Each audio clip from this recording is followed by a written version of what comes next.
I am sure that the results of this symposium are not going to end here. They are going to be published in high international level journals. This is what we do in this college. We publish our research. The results are going to go into your thesis that are going to be given high credit. That is going to contribute to the successful careers of our students. It is amazing every year that we get stories that are emanating from this symposium from students who get high-level awards. I would like to thank you, colleagues, for supporting this symposium. But above all, I cannot overemphasize my gratitude to the many funders and other people who come here to show and expose what is happening in their industries so that we can learn from them. Continue to believe in UKZN. Continue every year to come and fund our research and exhibit in our research symposium. Thank you very much, and I look forward to many, many more successful years. The first company presenting is Amazon Web Services. They'll be telling us about a Restart program, a skills development and job training program that prepares unemployed individuals for careers in the cloud. The program's mission is to build diverse local talent by providing a pathway to becoming an AWS certified cloud practitioner, and it connects graduates with job opportunities. AWS is a big supporter of our college, particularly in the discipline of computer science and the discipline of computer engineering. And today they have also sponsored the first and second prizes for students presenting in the School of Mathematics, Statistics and Computer Science. Those prizes will be presented tomorrow afternoon. So without any further ado, enough from me, please can you take it away, Tembisa and Shelley. So just as a means of intro, I just want to first and foremost welcome everyone, and just want to say good morning to everyone joining us today, and thank you for UKZN for awarding us this opportunity to give a quick update and presentation on the various careers that we're offering at AWS. I have with me Shelley Ann Freswick, who is our EMEA Diversity Technical Recruiter. I'm Tembisa, and I am a technical recruiter. I'm based in Cape Town, and I've been with Amazon for 5 years now.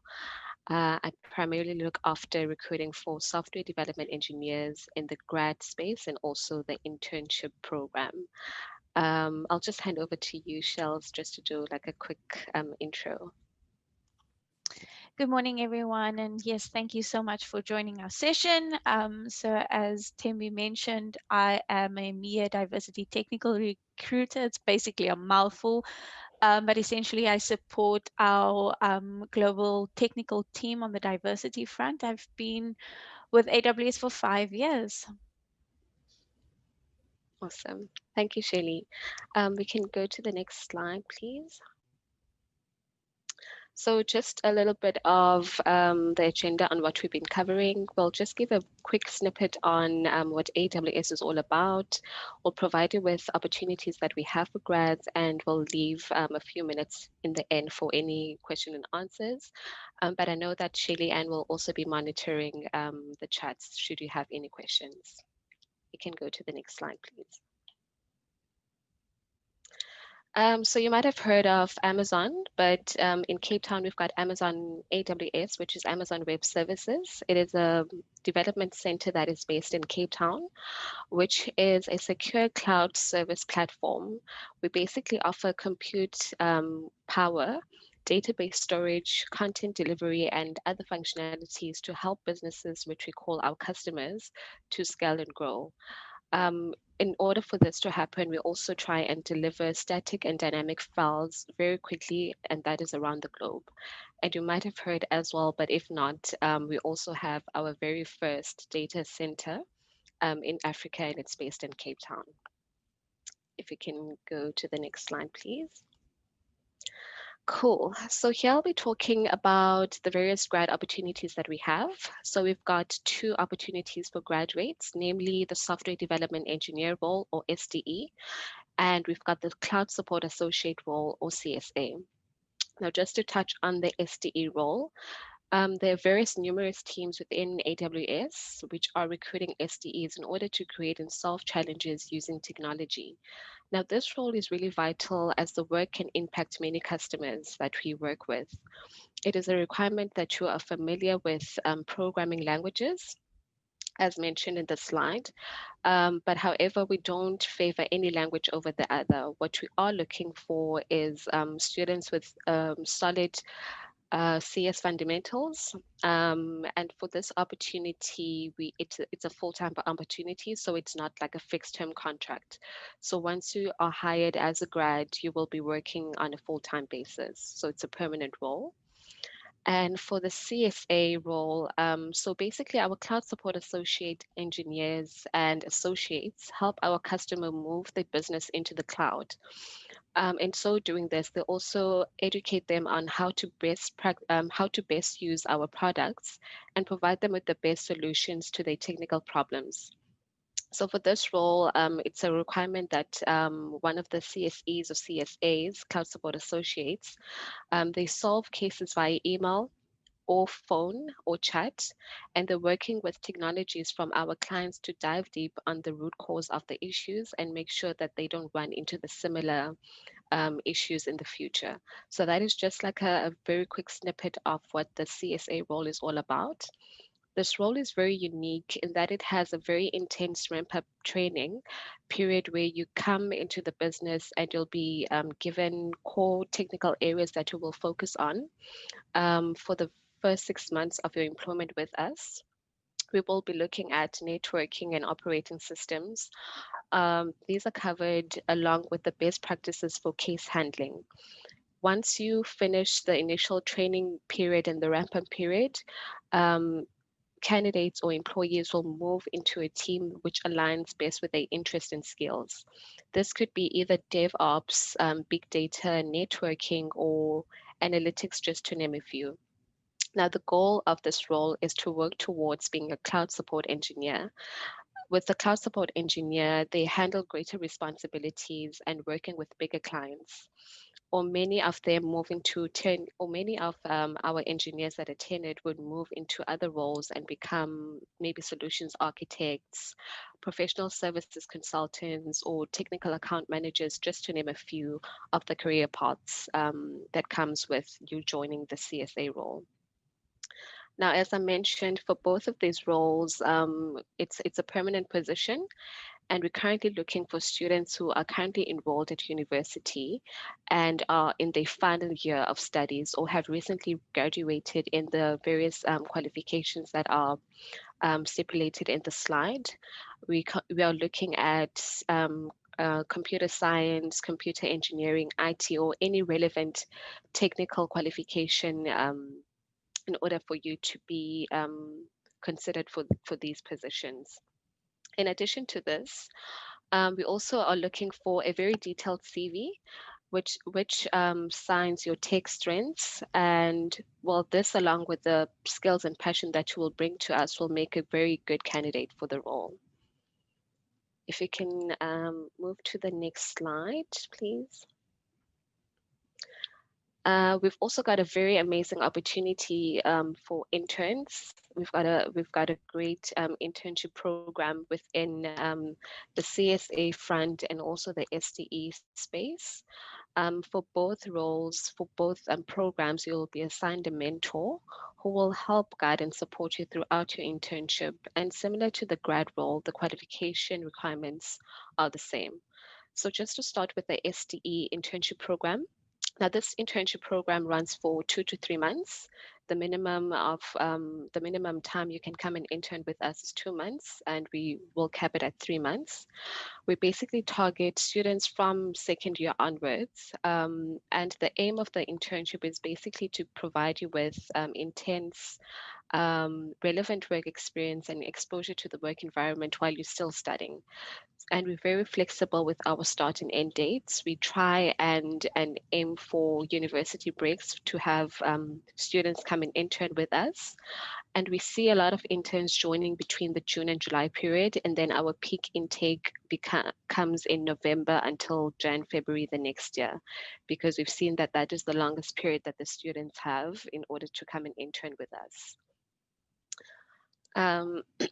Sorry, just to touch on now on the CSA internship program. Now, unlike the STE program, the CSA program is a fixed 6 months internship program, which runs around June. Sometimes we've got intake dates on July, and this program is for 6 months. The role has a big focus on training and getting an intern ready to step into the graduate cloud support associate role. A plus for this role is that by the end of it, you will have at least one AWS certification in your name, which will basically look great on your CV and a testament that you have learned with us. In addition to the training and certificates for this role, you will also gain practical work experience on using and working with cases, as well as provide answers on our technical forums to our free tier. Individual users like you and me who have not signed up or paid for any of these free tier services, so you will have the platform to make use of that.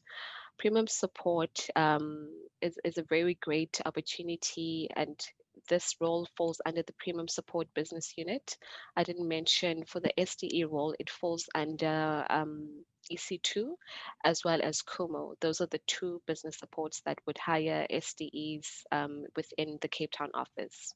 Again, for both of these roles, we're looking for passion, a keen interest, and curiosity nature in the technical environment. So yeah, basically those are the two programs that we have at Amazon Web Services. We've got the grad role as well as the internship role. If you have any questions and questions, we can perhaps move to the next slide to answer any questions that maybe come up. I'm not sure, Charles, if there are any questions in the chat box that we can perhaps answer. There's nothing in the chat box right now, but Sam has also shared our website where you guys can check out more opportunities as well. Okay, cool. Well, thank you so much for that. Thanks, Sam, for also sharing the link. So if you need more information about the various roles that we have and maybe our recruitment tips and tricks and interview tips and tricks, please do visit our website and all the information will be there. Thanks so much, Tembisa and Shelley. That was so interesting. We really appreciate your time. If you are still around for a little bit, maybe more questions will come up into the chat as people join our session. So thanks everyone who has joined in the interim for tearing yourself away from the opening plenary, which by the way will be on YouTube after today's proceedings. And our next organization that's presenting is Anton Paar. We have a video from them, and we will post some details to get hold of them in the chat box. For decades, Anton Paar has been investing around 20% of its annual turnover in research and development and in further developing their measuring instruments. So they see their purpose as being to work together with their customers to find the best solutions for their measuring tasks and to implement these in high quality products. And at this symposium, they are sponsors of 2 goodie bags for the lucky draws. So please don't miss the lucky draw session in tomorrow's closing plenary. And let's have a look at their video. Thanks, guys.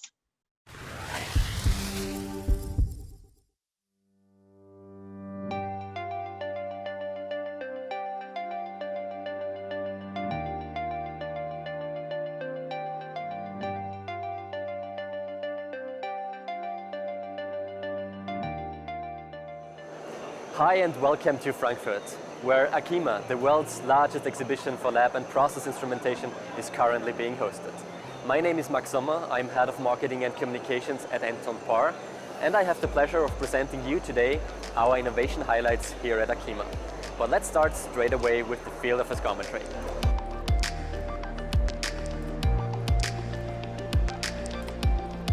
This guy here is ViscoQC 100.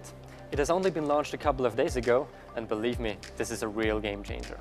It's the entry-level digital rotational viscometer, and it measures dynamic viscosity as a single-point value. Some of its features are so useful, you even might start wondering if it does all the work for you. Spindles and guard are detected automatically, and there's magnetic spindle coupling for easy one-hand exchange of spindles. But the best thing about this instrument is that it's just 2,999 euros. Well, but now let's switch to another star in Anton Paar's world of viscometry.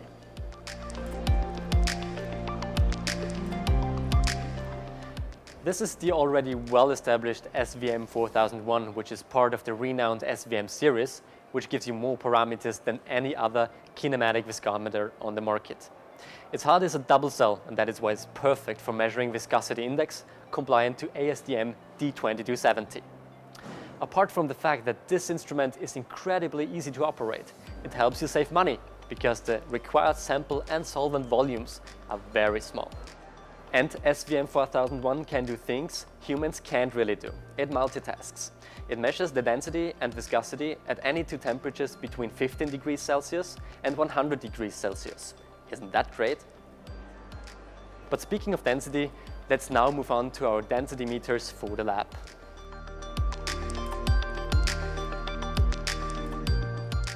I'd now like to present you a really hard worker. This is DMA 4200M, and it's the density meter for heavy petroleum samples. It measures the density of samples between -10 and 200 degrees Celsius at elevated pressures up to 500 bar. Automated bubble detection with filling check makes this instrument compliant with ASTM D4052 and ASTM 5002. To top it all off, the new feature TemperFect allows immediate density measurements between 0 degrees and 150 degrees Celsius at ambient pressure.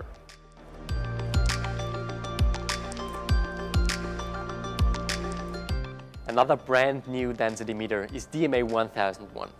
It meets industry lab standards at an unmatched price with 4 digits in density measurement accuracy. Based on comprehensive knowledge about the oscillation characteristics of the newly designed measuring cell, the applied patented repeated fade-out method delivers the most stable density results ever. But there's even more.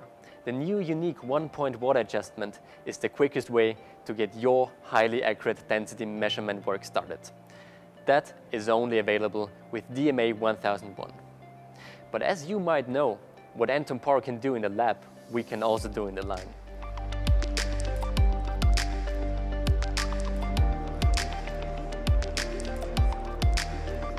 As an example of process density measurement, I'd like to show you Eldon 7400.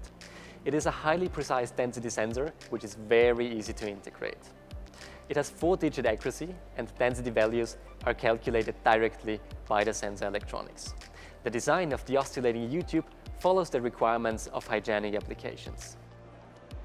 The Eldon 7000 series uses digital signal processing and can be equipped with the new Pico 3000 transmitter and Pico 3000 HMI.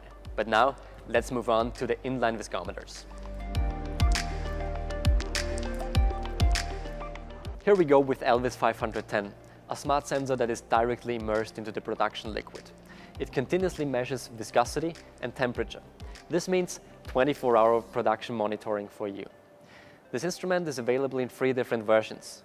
Option 1 is with an operating terminal, option 2 is with an MPDS5 evaluation unit, and option 3 is with a remote operating terminal, which can be mounted about 250 meters away from the sensor. But now, let's have a look at the field of sample preparation. Multiwave 7000 stands for microwave digestion at its best. With its novel pressurized digestion cavity, the complete digestion of all samples is ensured in a streamlined workflow under temperatures of up to 300 degrees Celsius and up to 199 bar. Multiwave 7000 digests all kinds of samples, such as food, pharmaceuticals, cosmetics, and many more. The instrument reduces your running costs and provides full communication via remote access and automated email notifications. Last but not least, let's step now into the fascinating world of material characterization.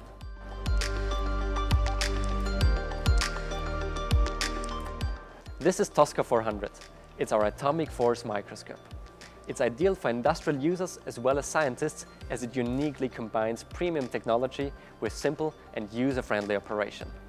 Automation is an essential element on every level of operation. Fully automatic laser alignment is just one great feature of Tosca 400.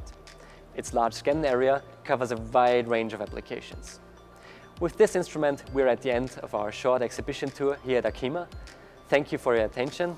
If you got interested in some of those great instruments, please check out our website, anton-paar.com. See you and have a great day.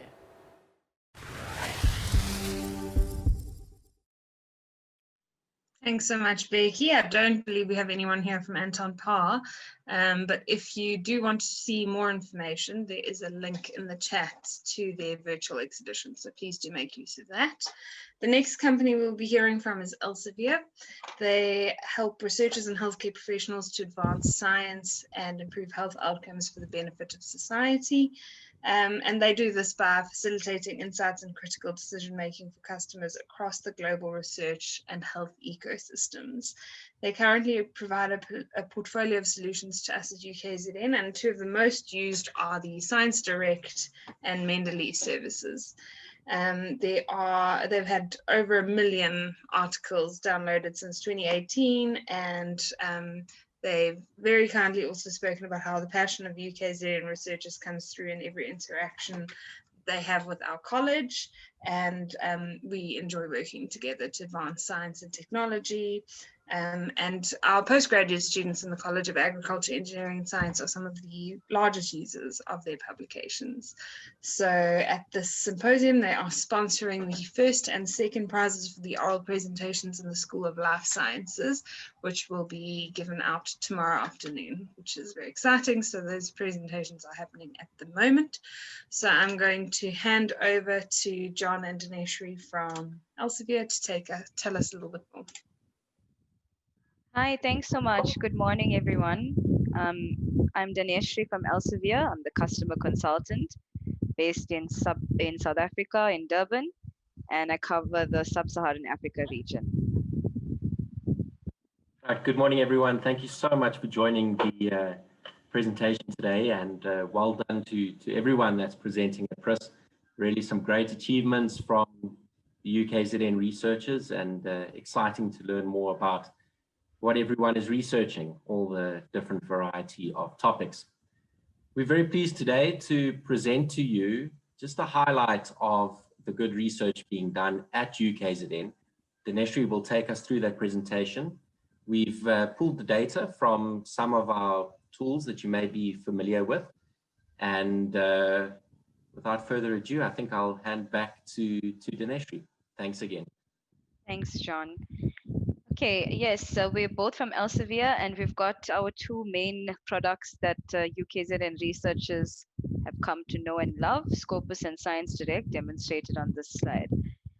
We've used some of these products to demonstrate UKZN research output, and that's what we'll be focusing on in today's presentation.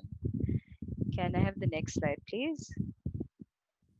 Yes, so on behalf of Elsevier, we'd like to congratulate the University of KwaZulu-Natal for continued research excellence. And in the report that we've prepared for you today, we would like to demonstrate some of the highlights of the research output of UKZN.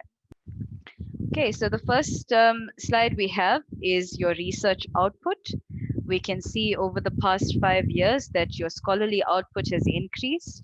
The number of affiliated authors for UKZN has increased, and UKZN has a field-weighted citation impact of 1.6, which is above the global average of 1, which indicates high-quality research output.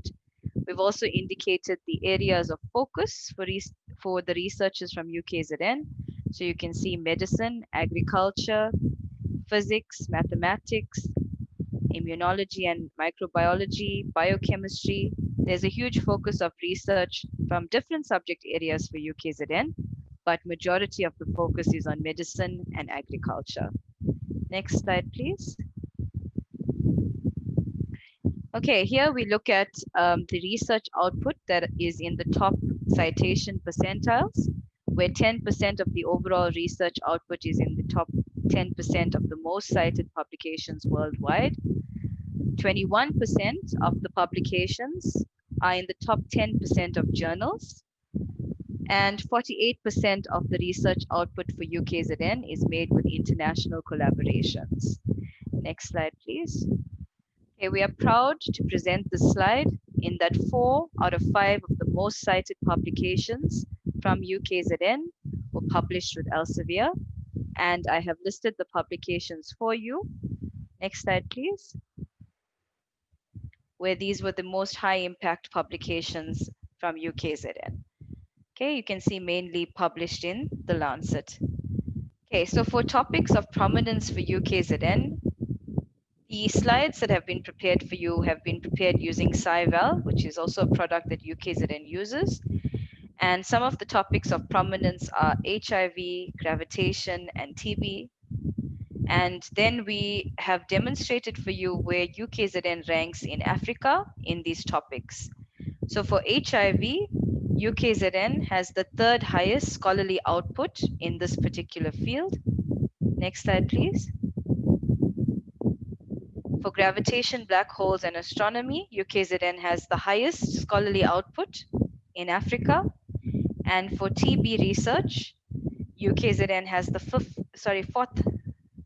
6th highest research output in Africa. So we're talking in the slide a bit about Science Direct, which is the platform that hosts the ebook and journal content, which is published by Elsevier. 31% of the journals that are in our portfolio are ranked number 1 in their subject area. Next slide, please. Okay, we also would like to highlight that Science Direct is the only platform that embeds book content into journal articles, which makes the flow of research very seamless for researchers, where they can interchange between a journal article and go on to book content, and in the same way they can start with book content and find relevant article content in a seamless workflow on the platform. Next slide, please. Also, the topics pages are freely available on Science Direct, so you can get that information without needing a subscription. Scopus is the world's largest abstract and citation database of peer-reviewed literature.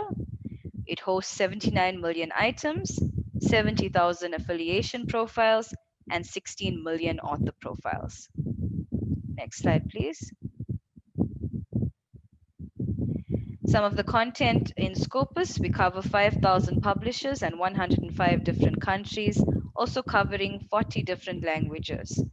Scopus covers peer-reviewed journals, conference proceedings, as well as book content. Scopus is also considered the gold standard by ranking institutions like Times Higher Education, as well as QS World University Rankings. Next slide, please. And with that, we just wanted to provide you with an overview of the excellent research output from UKZN.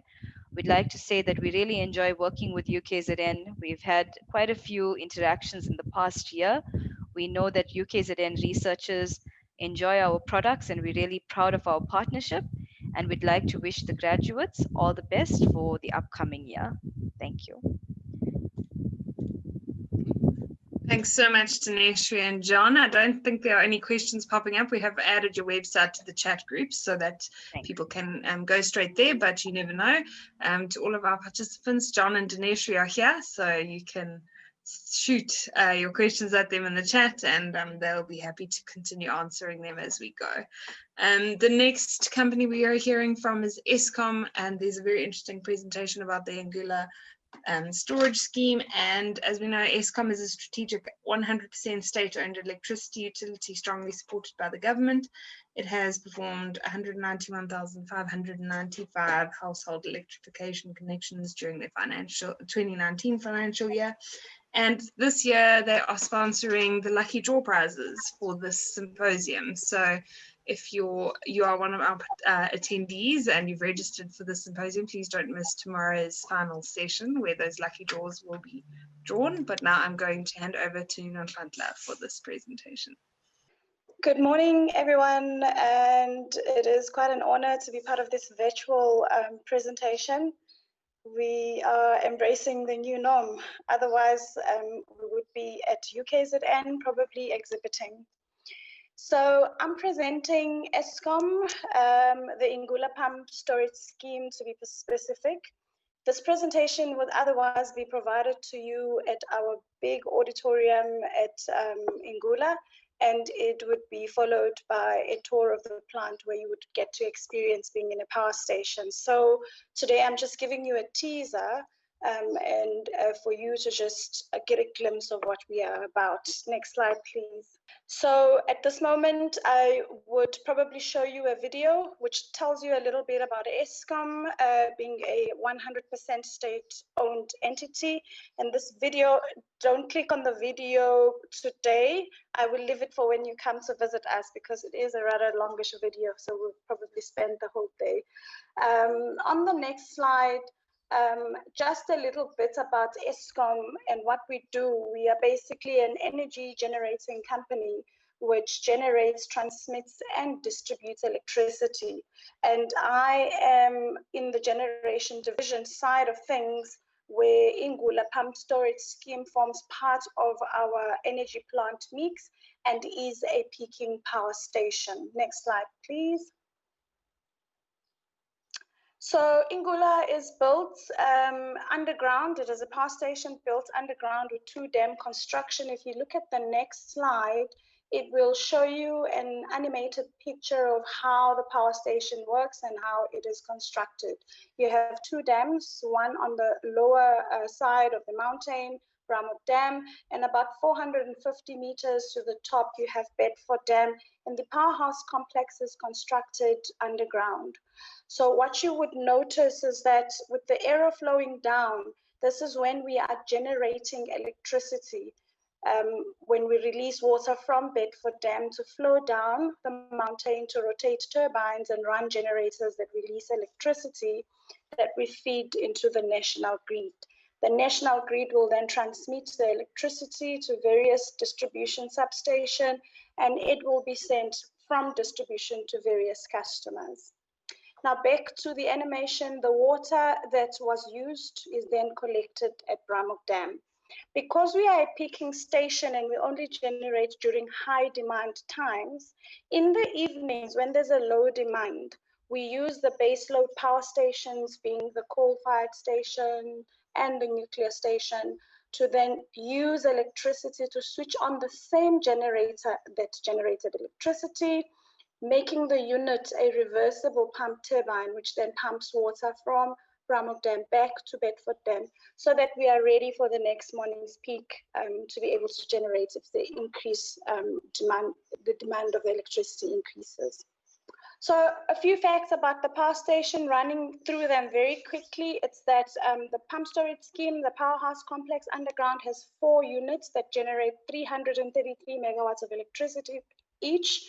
As I mentioned earlier, approximated distance between the underground station to the top dam is 440 meters and above. The distance between the 2 reservoirs is 4.6 kilometers. The power station began construction in 2006, and it has an energy storage capacity of 16 hours, which means if we were to generate electricity non-stop, we would use 19 million cubic meters of water generating electricity in 16 hours. Next slide, please. Ingula is the 19th largest pump storage scheme at this stage. The equivalent of the rated height that I mentioned earlier is a building equivalent of 116 stories to reach the underground works. And we have a machine hall that is the largest excavation of mud rock, and that meant a lot of effort in designing and ensuring that the structure underground that is housing the power station is secure. And we have a construction of tunnels of over 16 kilometers. So when you come to us, we are able to take you through the plant and you're able to explore and experience this amazing establishment underground. Next slide, please. It is built between 2 provinces, literally on the Drakensberg mountains. About 60% of the project is in KZN, where there's a little green block, which indicates the powerhouse complex, which is in KwaZulu-Natal, and the other 40% is in the Free State.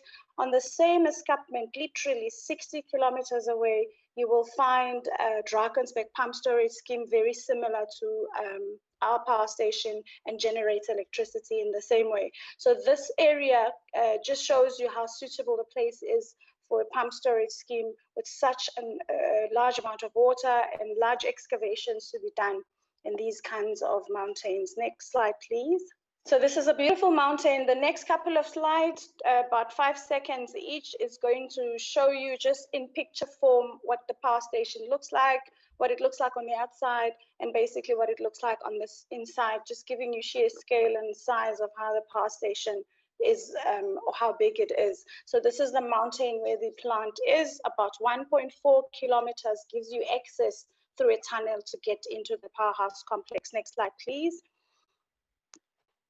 This is Bedford Dam that holds all the generating water with a dam construction of 800 meters. All our dams are constructed from scratch. They didn't exist before. Next slide. So the water from Bedford Dam goes through this intake canal, which takes the water through 2 shafts, as you see indicated by those towers. Next slide. These shafts go down the mountain, and at the bottom of the mountain where the power plant is, they split into 2 each to feed the 4 separate turbines that I mentioned earlier. This is the magic town in the mountain where our electricity is generated. So this is basically giving you an idea of what it looks like underground. Some of these tunnels are waterways, and some of the tunnels are access tunnels, giving you access to different areas of the plant. The most important area where we access most of the time when you come to the plant is the machine hall, which is almost 200 meters, 45 in height and 25 in width. So it's quite a massive cavern underground. So I'm not going to go into detail with it because I cannot point out certain areas to you, otherwise it's going to get confusing. But this is more or less what the 16 kilometers of tunnel construction looks like underground. Next slide, please. This is the working area, the machine hall, the top part as you enter. This is where you enter into it. Obviously looks prettier than this now. This is a picture taken a few years back. Next slide, please. Below the working area of the machine hall is where you will find your generators. This was during installation. What you see on the outside is the stator of the generator. Next slide will show you the rotor installation. So it gives you a complete picture of the generator structure. Next slide, please. Connected to the generator above this shaft is the shaft that connects the generator basically to the generator above and to the turbine below. Next slide, please.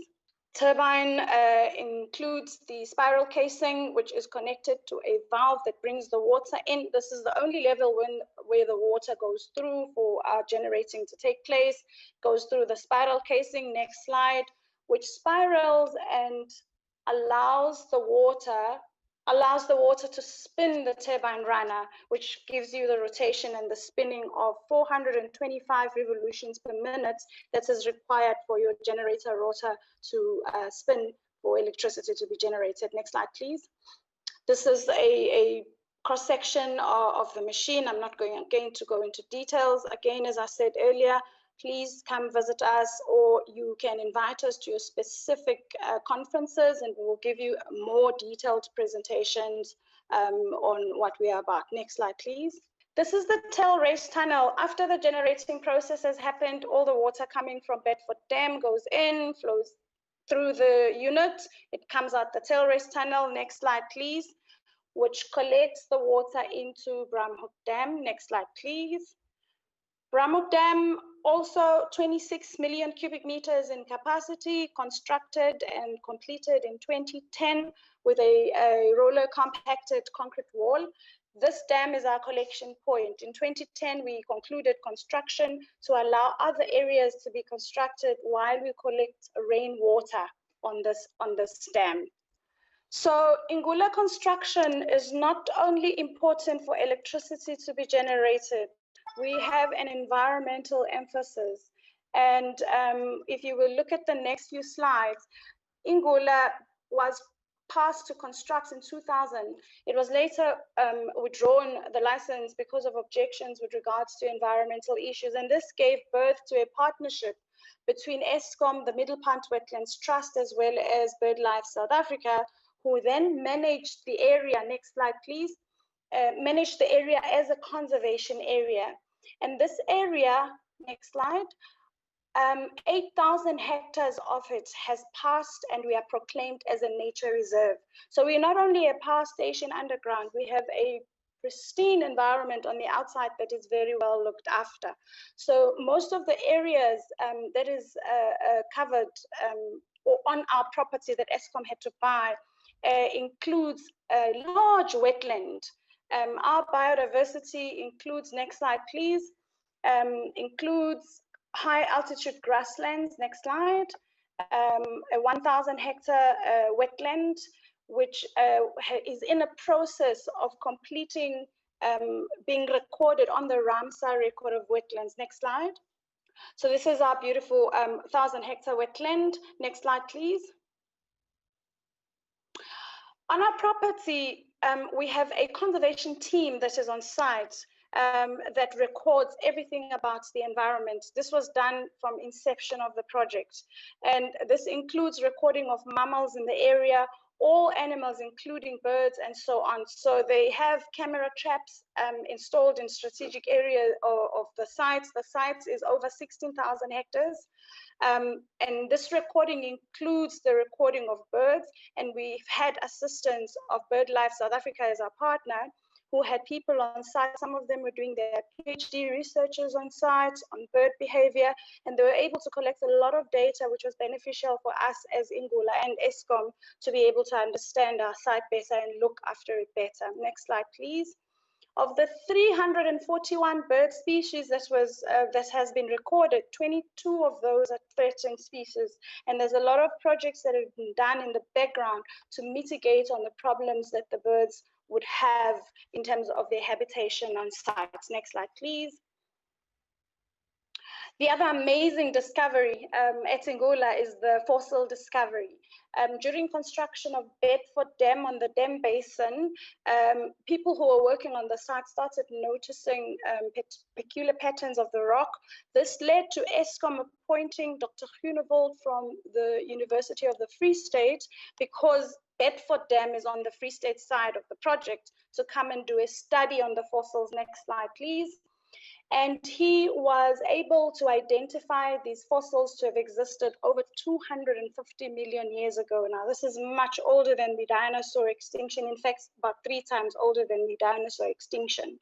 So he was able to identify the fossils for us. If you move to the next slide, please, you will see the first identification was on mammal-like reptiles called Dicynodonts. And this is an artist's impression of what Ingula may have looked like over 250 million years ago. Next slide. The second identification was of a Gorgonopsian. It was a carnivorous animal, and most of these animals, they would find skulls and postcranial material. They would probably be able to put the whole animal together for you to be able to identify its size and so on. And next slide. This Gorgonopsian was also, one of them was found with a fetus. You will see on the next, in the animation that popped up, it had a fetus in its stomach when it was fossilized. So this was one of the very amazing discoveries. Next slide. Also, plant fossils were found. So if you come to us, we have a whole study, we have a whole material and fact sheet about these fossils. You will get the opportunity to interrogate it further. Next slide. We also have a human side to us. So we got into the project. Eskom identified schools within good proximity of the project where we investigated their needs. And Eskom, in the next slide, was able to intervene doing refurbishments of classrooms. We had a bicycle project that was started by employees on site who were traveling in and out of site, noticing that there were children traveling long distances to get to school. So these employees bought 38 bicycles from their pockets, and this is a project that was began by us. And then later on in the years, in 2017, we distributed over 1,400 bicycles in the surrounding schools of Ladysmith. Next slide, please. When Eskom arrived on the site to build the power station and the land was purchased, some of the families who were dwelling on farmland remained behind. And Eskom, through its properties division, had to then purchase land that was subdivided in order to go through a process of resettling these families. And this project has been done not without challenges, but it has been mostly successful. We have a couple of families that we are readying to have them finally settled in their new spaces. So I am from the Visitor Center. The Visitor Center is a department that Eskom uses to manage its reputation. Our role is basically to provide information about Eskom and particularly about the power station that we are working from. Next slide. In the Visitor Center, we welcome anyone to come through our doors so that we can tell them about the power station, about Eskom. Eskom has 5 visitor centers throughout the country, representing the different energy mixes and talk about the different energy mixes. So you are all welcome to contact me about the bookings to come and visit. As you all know that we are still currently in the COVID-19 pandemic period, so there are restrictions in terms of what we can and cannot do. But if you have virtual presentations, you are welcome to do so. Over and above that, Ingula opens the space because of our environmental value and the engineering in place. We open space for a research. UKZN has been our standing partner for the last 10 years. The engineering department has been bringing on a student on an annual basis to our power station. We have a student currently who's doing their honors research on our dams management and instrumentation. So there are a whole lot of opportunities available. If you have anything to find out or would like to explore something with us, please send me an email and we can take the discussion from there. Thank you very much, ladies and gentlemen attending, for listening to me. I'm available on the number that you see on the screen and the email provided. Thank you. I hope you enjoyed it. Thanks, Nonhlanhla, for that very interesting presentation. We are running a little bit of overtime, but we will make it up, don't worry. And the next organization we're hearing from is Inqaba Biotec. They are Inqaba Biotec Biotechnical Industries, and they trade as Inqaba Biotec in Sub-Saharan Africa. It's a very unique South African genomics company established in 2002 from an idea conceptualized in 2000, so 20 years ago. They're sponsoring oral and flash presentation third prizes for the School of Life Sciences. They also sponsor annual awards within our college for students who've achieved well. So there is a video and Pule is here, so I'm going to hand over to Becky. Thank you. Welcome to Inqaba Biotec, Africa's genomics company. Established in 2002 in Pretoria, South Africa, Inqaba Biotec is a rare and unique company, as suggested by the name, and we thrive to give reliable and efficient services to all our customers. How it all began. With the concept developed in the year 2000 to speed up the arrival of primers in molecular labs in the country, Dr. Oliver Pricer, co-founder and executive director, together with a venture team of 5, secured a loan from Swiss government and got rights to be the very first company to synthesize primers locally, and thus it all began.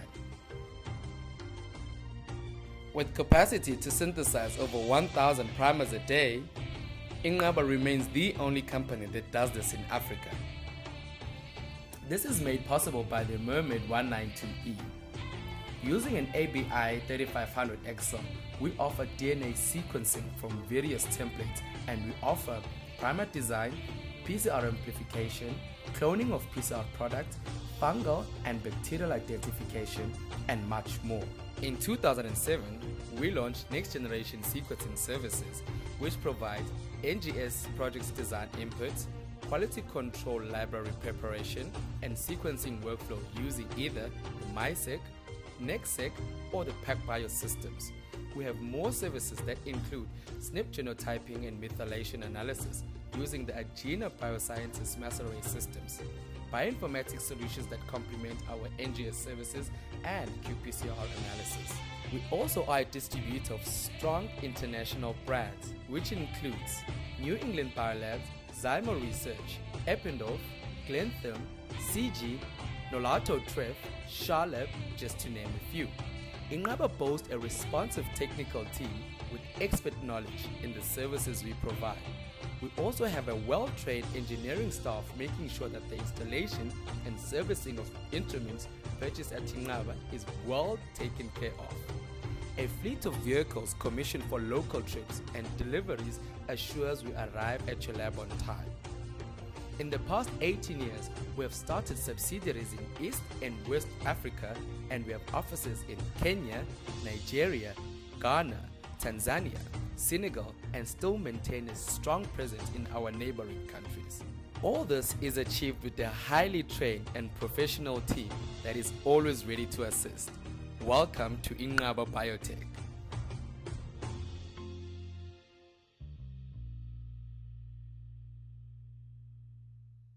Right, Pule, I see you there. Is there anything you'd like to add to the presentation, or? No, I think the video speaks for itself. If there's anybody with questions or they'd want to inquire on any details, I'm happy to answer or engage. But for now, there's nothing to add. Perfect. Thanks so much for joining us, everybody. You've seen Pule's face now, so you know who's answering your questions. So if you do have anything, please shoot. You can also continue adding those questions to the chat box. And we've also posted the website, so that's got all the information that you would need as well. So I don't see any questions popping up for you, but they might come. So we'll just move on to the next presentation, which will help us also make up some time. The next presentation is coming from SACNASP, which is the South African Council for Natural Scientific Professions. They are the registration and regulation authority for natural scientists in South Africa. So in terms of this mandate, they serve to protect the public as well as the profession of natural science. The council also focuses on establishing and advising the sector to assist and develop it. SACNASP believes that the students of South Africa are a vital pipeline for the council and has been sponsoring UKZN events since 2017 and is involved in career events that have been hugely successful, and we will obviously continue to collaborate with them. They have sponsored the third prize for the flash presentations for all of our schools. So those will be given out to tomorrow's closing session from 2 o'clock. So I'm going to hand over now so that we can hear more about SACNASP from Sarah. Thank you. Good morning. There is a video. So if you want to watch the video, and then if there's any questions, please feel free to ask. Thank you very much. Welcome to SACNASP, South African Council for Natural Scientific Professions. In order to work legally in South Africa as a scientist, it is required to register with SACNASP. Here is why. Firstly, it is the legal compliance. The Natural Scientific Professions Act clearly states that you need to be registered in order to work as a scientist in South Africa. This applies to consultants working for an employer and academics. You will also be recognized as a professional. Your qualifications and work experience are assessed by experts in your field, and this gives the public confidence knowing that you have an approved registration. It also improves on your marketability. Many employers now actually ask for registration. There is a code of conduct that must be adhered to, and this is your ethical guideline to your work. We report to the Department of Higher Education, Science and Innovation and provide input on your behalf. We are your voice to the government. Our website offers webinars, and on our portals there are network opportunities for you. We also offer potential favorable rates for professional indemnity insurance, which is very important for those of you who are consultants. Our website and social media offer career advertisements from employers, and we hold many voluntary association events where you can network with scientists in your own field of practice and gain potential vocational career advance. We facilitate program in lifelong learning. The Candidate Mentor Program supports young graduates early in their professions. They receive mentoring from professionals in their field and attend events to increase their knowledge. Continuing professional development guides a scientist from professional registration up to retirement and ensures they are on top of key developments in their field. We have recently created an online portal. Much of the continuing professional development work can now be done online. You can find much on our website, but if you wish to register with us, you need to do all this online on www.sacnasp.org.za, and you can go to our portal where you can apply, upgrade, pay, change your details, and print your certificate. Thank you for your time. Thank you. I don't have anything else to add. So if there's any questions, I'm here to answer them. Or else you can always contact us at the details you see before you. Thank you very much. Thanks so much, Sarah, and thanks for joining us. Don't see any questions popping up from anybody, but there is also, as well as the details that you see on the screen, which are very useful, there are also the website's also posted in the chat box. So we are making very good time, everybody. That was the end of our first slot of presentations for this session, for session 1 of the industry presentation program. So we are now due to break for a little bit until 11:10, so everyone can stretch their legs and do what they need to. And we will be back at 11:10 for session 2. So thanks so much, everyone, for joining us, and we will see you in 15 minutes or so. Thanks. Right, welcome back, everyone. It's 11:10, so we'll kick off again. I see that Charles is here with us. The next organization we're going to be hearing from, before we do that, I hope that if anyone has joined us and hasn't been here before, thank you for joining our virtual exhibitors session, a different way of doing things. And I hope that maybe in your gap, you managed to catch a couple of the other presentations that are happening concurrently with this session. So each school has its oral presentations on the go. So we've got Charles here from Tucana, and they're the next organization to present. Tucana Solutions is a leading independent provider of insurance software solutions to the financial services sector, having established a reputation of excellence for its commitment to providing high quality and cost-effective business solutions to customers locally and internationally. And this year they are the sponsors of the School of Mathematics, Statistics and Computer Sciences first and second prizes for the flash presentations, and they're also sponsoring some lucky draws, so don't miss that closing session tomorrow where those will be presented. But now over to you, Charles. Hi everyone, and thank you for this opportunity to spend a bit of time with you and tell you a little bit about our company. And we, as mentioned, are very happy to be involved with the university and with the program, and pleased to be sponsoring these prizes. If you can advance the slide, please. So just a quick background. This presentation is really just a quick introduction to who is Tucana and what we do. We're not exactly a household brand, because we deal more with business than consumers. But I think in the computer science area of the university, we hopefully are a bit more known than elsewhere. So we're a growing team. We're Durban-based. Next slide, please.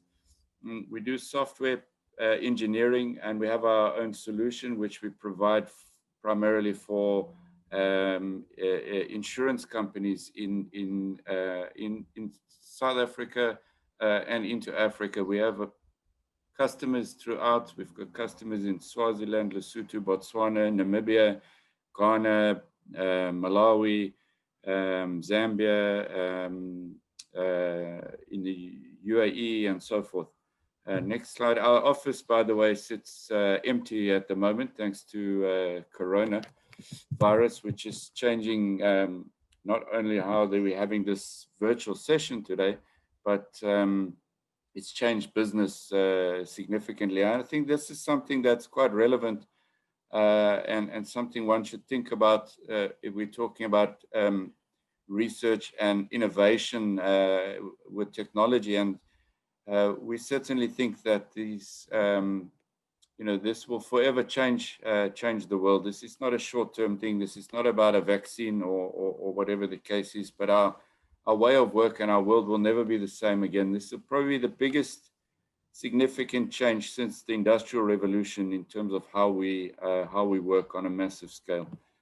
So we have various technology prizes and things, and various accreditations. But let's move on from that, please. Next slide. We have customers across the board, some brands here that I'm sure you'll recognize, a lot of insurance companies, some bigger and some smaller, and a couple of other Durban-based businesses, as well as international businesses there, some large listed groups. So one of the things I wanted to just briefly talk to you about, something we are trying to do and who we are as a business, is enabling digital transformation with our customers. And the objective here is not around technology, but around business and how we can help our customers to become more agile in their business, as opposed to agile being about software engineering, but agile in business and agile insurers. And that means enabling them through technology to respond quicker to their customers, provide better service, launch new products, take things to market, and outsmart their competitors, and doing this rapidly and not in sort of year-long product cycles, but sort of weeks at most. And we've managed to achieve that through our cloud-based offerings, largely in technology to our customers, where we use a combination of a private cloud infrastructure of ours in a hybrid model with public cloud services that we consume, and all of that is done seamlessly for the consumer. So a lot of work has gone in, and we spend a lot on research and development. In the last year, it's enabled customers to do the unthinkable and operate massive operations like completely remotely from home, call centers and so forth. And we're doing a lot of work with artificial intelligence and machine learning and so forth, things like intelligent chatbots that talk to the system, integrate with WhatsApp and so forth. Okay, so this is what it's about from a positioning to customers. Some of the things that I've mentioned here, and we've seen that we've achieved a couple of otherwise unthinkable, previously unthinkable milestones this year. We've done about 4 new customer implementations completely during lockdown without having been able to go and sit with the customer and visit and workshop, and all of that been done remotely. It's been quite a trying time, but it's been amazing to see what we can do. And as I mentioned earlier, our business, and I think the way we work in general in the world, is never going to be the same again, irrespective of what happens with the pandemic. Yeah, and that's a quick introduction to who we are and what we do and how we see things. And thank you very much for your time. Thanks so much, Charles. I don't see any questions popping up in the chat box. If you are a participant and would like to ask a question verbally, please also, you can make use of raising your hand if you'd like to say something out loud. But in the meantime, if you do have a question, Charles will, I think, still be here, so you can pop that in the chat box. But thanks so much for a very interesting presentation. Otherwise, you'll find us obviously online, and you can drop an email or anything through if you're interested further. And thank you. Thanks very much. There is a web link in the chat there for you. All right, the next organisation we're hearing from is one quite familiar to people working within the university, the National Research Foundation, which was established with the mandate of promoting and supporting research through funding, human resource development, and the provision of necessary research facilities in order to facilitate the creation of knowledge, innovation, and development in all fields of science and technology, including Indigenous knowledge, and thereby contribute to the improvement of the quality of life for all South Africans. This institution provides a lot of postgraduate scholarships to students in the College of Agriculture, Engineering and Science, as well as other colleges at our university. So here to tell us more is Thandeka, who is here. So I'll hand over to her. Thank you. Hi, everyone. Thanks, Kristen. So as Kristen has already introduced me, my name is Thandeka Mthethwa. I work under the Grants Management and Systems Administration Department at the NRF. So today I'm just going to take you through the funding opportunities that we have under the emerging researchers, which are postgraduate scholarships, postdoctoral fellowships, the Tutuga program, and the Black Economics Advancement Program, which we call BOB, and then I'll take you through the application process. I'll start with the postgraduate scholarships. Okay, under the postgraduate scholarships, we have an age limitation. At honors level, it's 20 years of age. At master's level, it's 30. At doctoral level, it's 32. And the number of years to completion is 1 year at honors level, 2 years at doctoral level, and 3 years at 2 years at master's level, and 3 years at doctoral level. Next slide, please. And the citizenship, the eligibility in terms of citizenship, at honors level, we only fund South African citizens and permanent residents. At master's and doctoral level, we fund South African citizens, permanent residents, as well as international students. Okay, and then these are the funding categories under the postgraduate scholarships. So basically, we fund students at full cost of study and partial cost of study. So due to time constraints, I'm not going to go deep into the requirements under those categories. So the presentation will be available after the session if you want it. But basically at honors level, the value is 149,000. At master's level is 166, and then at doctoral level is 174 for full cost of study. And then we have exclusions under the postgraduate funding. And one of the exclusions is that we don't fund undergraduate qualifications regardless of the NQF exit level. An example of this is the 4th year of study. We also don't fund postgraduate certificate. We don't fund BTech. We don't fund advanced diplomas regardless of the NQF exit level. And we also don't fund masters by coursework only. The program should be at least 50% dissertation. And lastly, we don't fund professional masters and doctoral degrees. And then I'm going to go through the values. Those are the values. I think I've already gone through them. You will see them on the presentation. It's going to take too much time to go through them. So basically the funding categories is we fund personal, which is living allowance. We pay for meal allowances, accommodation. We pay for tuition fee, electronic study devices, as well as the assistive technology device for students who are living with disabilities. Next slide, please. And then I'll go through to the postgraduate, postdoctoral fellowships.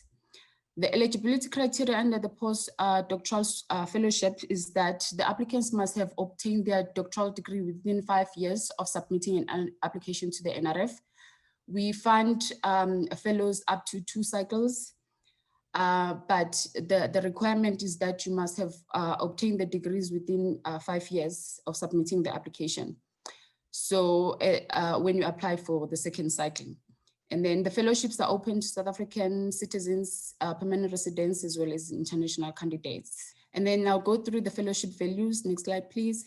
So those are the values. The categories of funding is we pay for, we have a stipend, which is non-taxable. We pay for research cost, which are running expenses, and we The institution that the fellow is based at is required to contribute 15,000 towards the fellowship.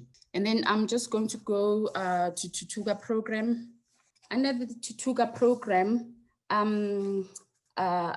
okay, basically the Tutuga program is a research grant.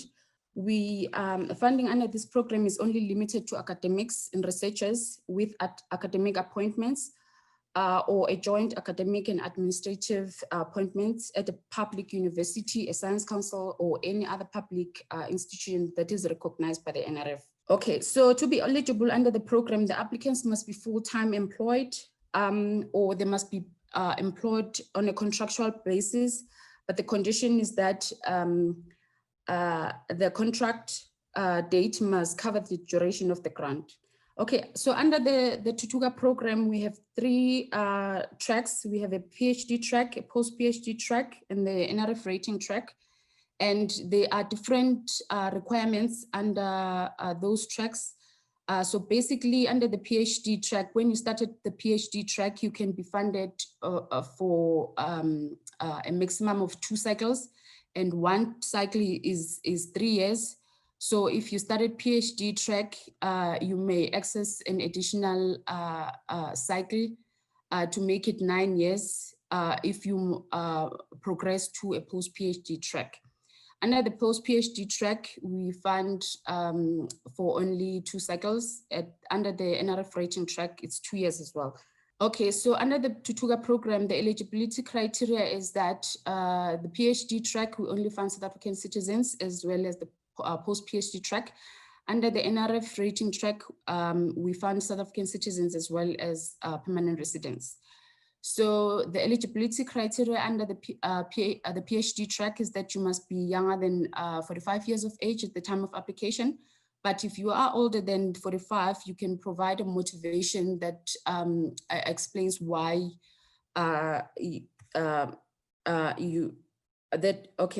you can provide a motivation that explains why you did not complete the PhD in due time. Okay, those are the values under the program. And then on your left-hand side, we have the categories that we fund under the program. And on your right-hand side, we have the maximum values that you can fund under the program. So I'm not going to go through them. Next slide, please. So the next program is the Black Academics Advancement Program, which we call BARB. So the eligibility criteria under BARB is that the applicants must not be older than 40 years at the time of application. Under the doctoral track, under the postdoctoral track, the applicants must not be older than 45 years of age at the time of application. Under this program, we only fund South African citizens. And under this track, we also fund full-time academic employees at the public universities in South Africa. So those are the categories of funding under the BARB program. And those are the values under the program. As you can see, under the doctoral track, the maximum, the value per annum is 300,000. Postdoctoral level is 400,000.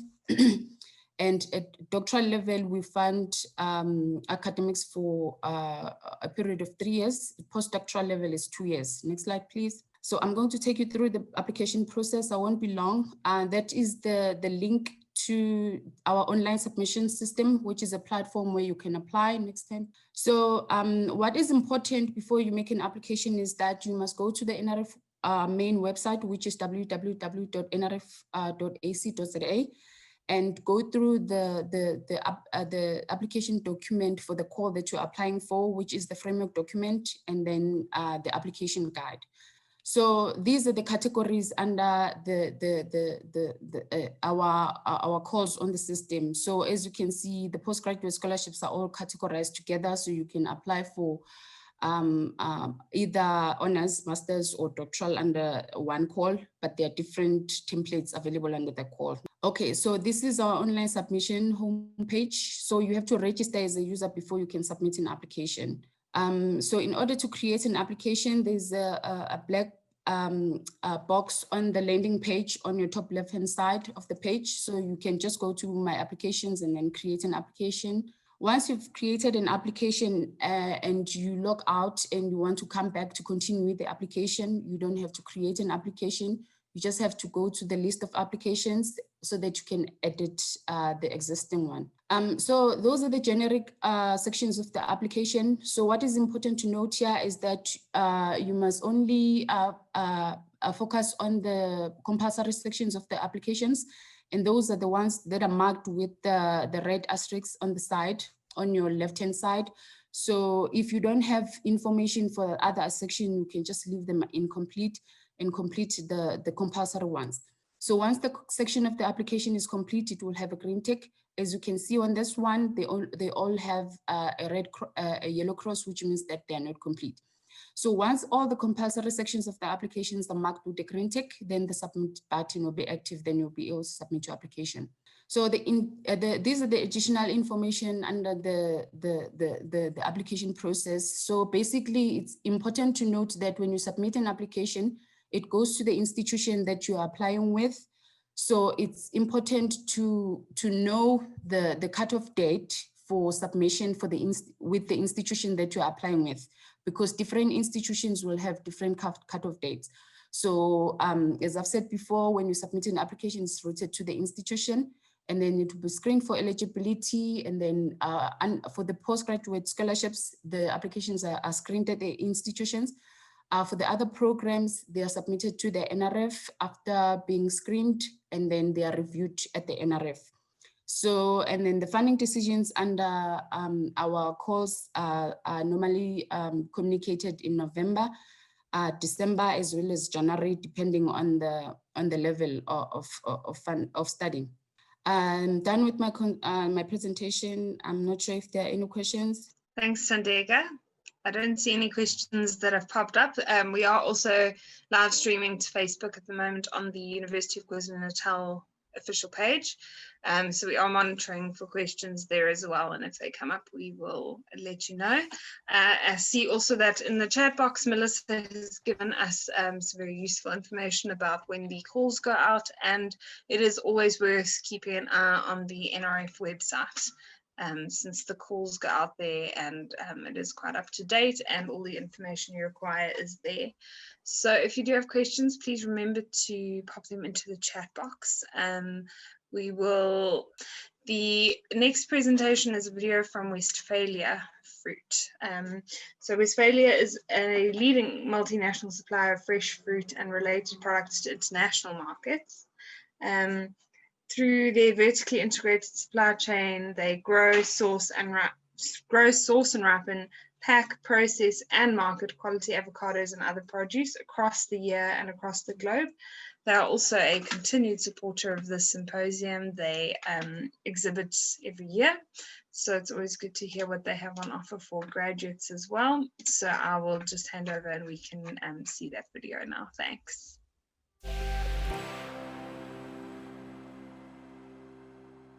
Why pursue a career in agriculture? Well, maybe you have a family farm and you want to go and farm. Or you think you're cool and you want to be a clever scientist. Maybe you just like to get your hands dirty. Or you might have some interesting breeding plans. Whatever the reason, you are now laying a foundation for a career in agriculture. But are you aware of the opportunities that exist within this field? Westfalia Fruit is an agricultural company with its roots in South Africa, and we are a world of opportunity. My name is Tiyu Becker, and I'm part of the Research and Development Division, and I'll expose you to some opportunities within our family. But first, we need to focus on where we come from. Our founder, Dr. Hans Merensky, was a geologist by training, and his name might be familiar to you as he and his foundation sponsored a few buildings on different campuses. He came to retire on Westfalia Estate in 1929, and at that stage he started with various farming operations including citrus and avocados. But only in the 1960s were the first commercial orchards of avocados planted on Westfalia Estate. In the 1980s, the Westfalia Technological Services Research Division was created, and less than a decade later, it was world-renowned for the work that was done here. By the early 2000s, Westfalia expanded into Europe, and by the end of 2020, we are a global business with an annual turnover of more than $1 billion annually. Our footprint stretches over 4 continents, and we are a vertically integrated business. But what does it mean to be vertically integrated? Well, it relates to us being involved in all the steps along the value chain, from research and development, plant propagation and care, farming and fruit production, technical support throughout the processes, harvesting of fruit, logistics in getting the fruit to market, as well as processing of lower grade quality fruit. As a different way of representing this, we could say it's from seed to store. For the rest of this presentation, I will look at key sections of this supply wheel, look at the opportunities in each wheel within the company, and then focus on individuals, looking at what they do, how long they've worked for Westfalia, as well as where they studied and what they studied. The Research and Development Division has quite a wide focus, and this focus includes plant breeding, both rootstock and cultivar, plant pathology focusing on both fruit and tree health, general horticultural practices and fruit physiology, post-harvest quality of fruit, as well as plant material development. Some of my colleagues include Zanele, who's a junior plant pathologist, Heinrich, who is involved in the development of cultivars and rootstocks across the world, Marguerite Height, who has a long history of propagation, working in the commercial nursery as well, and now focuses on propagation research, and Therese, who's been with the company for 20 years and focus on horticultural practices in the orchard. On the plant propagation side, there's quite a wide range of opportunities, including normal propagation of trees, exporting of those trees to different operations, as well as supporting third-party nurseries across the world to produce good quality trees. Some of my colleagues include Nico Olivier, who's recently joined the operation as operations manager of the nursery and oversees 3 production sites, propagating more than 500,000 trees a year.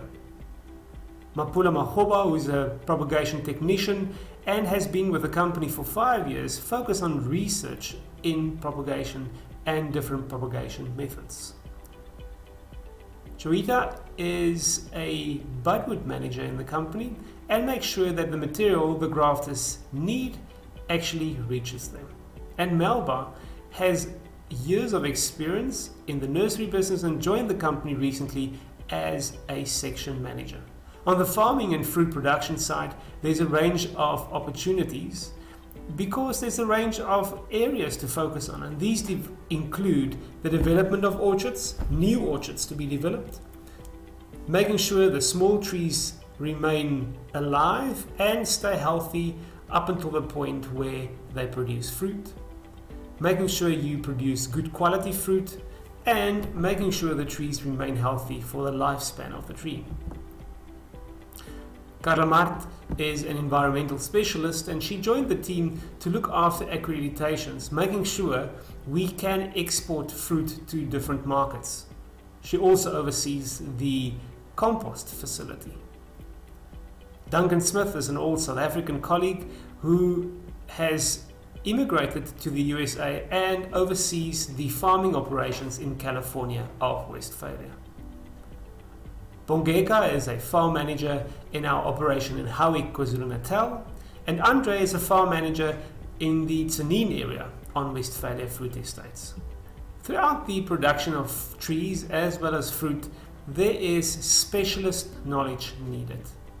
And yes, although we make use of external service providers, we also have quite a range of specialists internally that assist our operations. These specialists have different views and focus areas, and this includes pest management, irrigation and design, as well as soil health and nutrition. Two colleagues, both Oliver and Neil, is involved in Westfalia Marketing Africa, where they advise growers on specific key aspects on the technical side, as well as provide fertilizer recommendations to growers. Tabo is the head of engineering, and he oversees a larger engineering team. And Johan is a mechanical engineer, but now focused on the design and implementation of irrigation systems. Once the fruit is ready to be harvested, the fruit needs to be taken to a pack house, packed, and then go into a cold chain where it needs to be looked after, because now it needs to be shipped to consumers. Wilson is packhouse manager at one of our packhouses in South Africa and oversees all the operations within the packhouse. And Vian is a harvest coordinator who makes sure that what the packhouse needs to pack and what the marketing team needs to send out is actually harvested on a specific day. Once the fruit leaves the packhouse, the cold chain needs to be maintained, containers needs to be shipped to different markets, and we need to ensure that the consumer on the other end receives good quality fruit. Some of our colleagues include Richard, who's the commercial manager, as well as Hans, who oversees Westfalia Marketing Africa and has more than 16 years worth of experience in the company. Of course, there's fruit that's not suitable for different markets, and that fruit is used for processing, both into avocado guacamole and avocado culinary oil. Some of these colleagues include Prudence, who is a quality controller at the oil facility, Andre Snyman, who oversees the operations in the guacamole facility, Tsepang, who is production manager at the oil facility, and then Petrus, who oversees the oil facility in KwaZulu-Natal. Studying agriculture does not mean you have to end up working on a farm, wearing khaki, or focusing on science and wearing a white jacket. But if you want to, you can. In our company, having a sound technical understanding of the products puts you in a better position to perform your duties. Westfalia is a world of opportunities.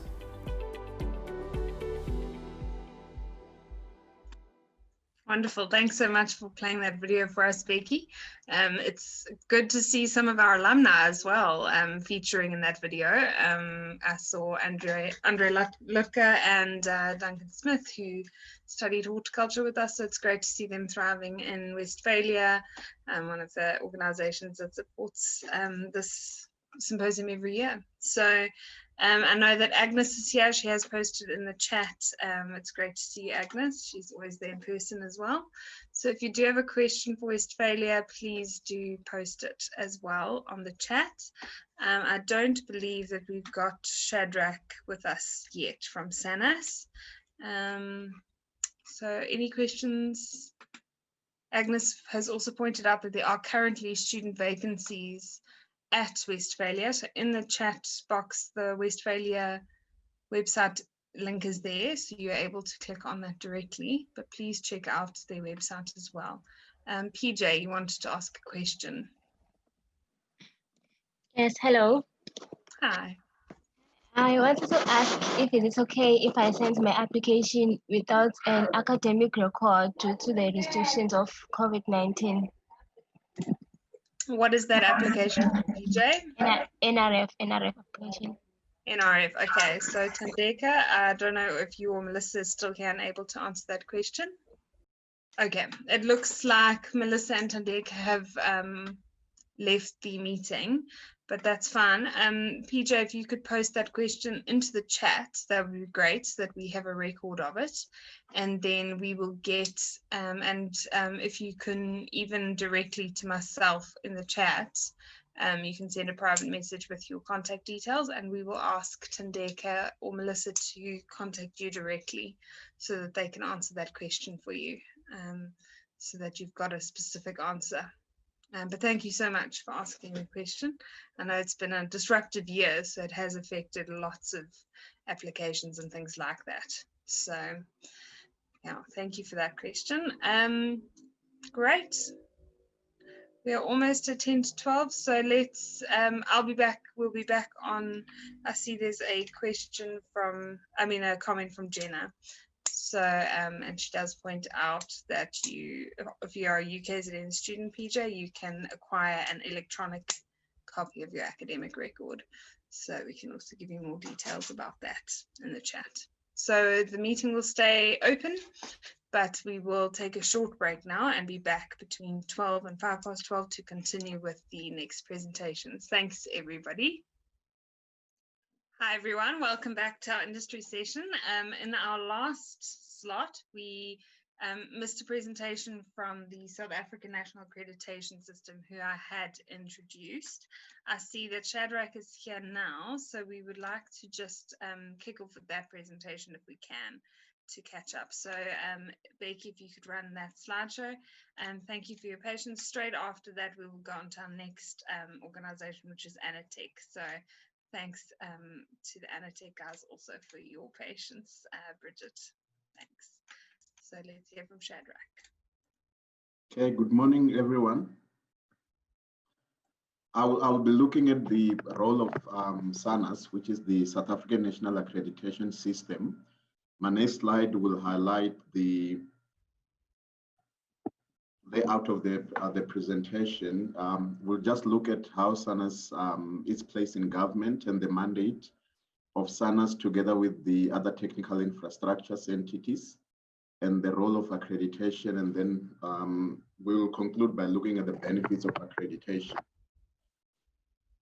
So the next slide will show our place in government. We are a government entity. We belong to the Department of Trade, Industry and Competition, the DTIC.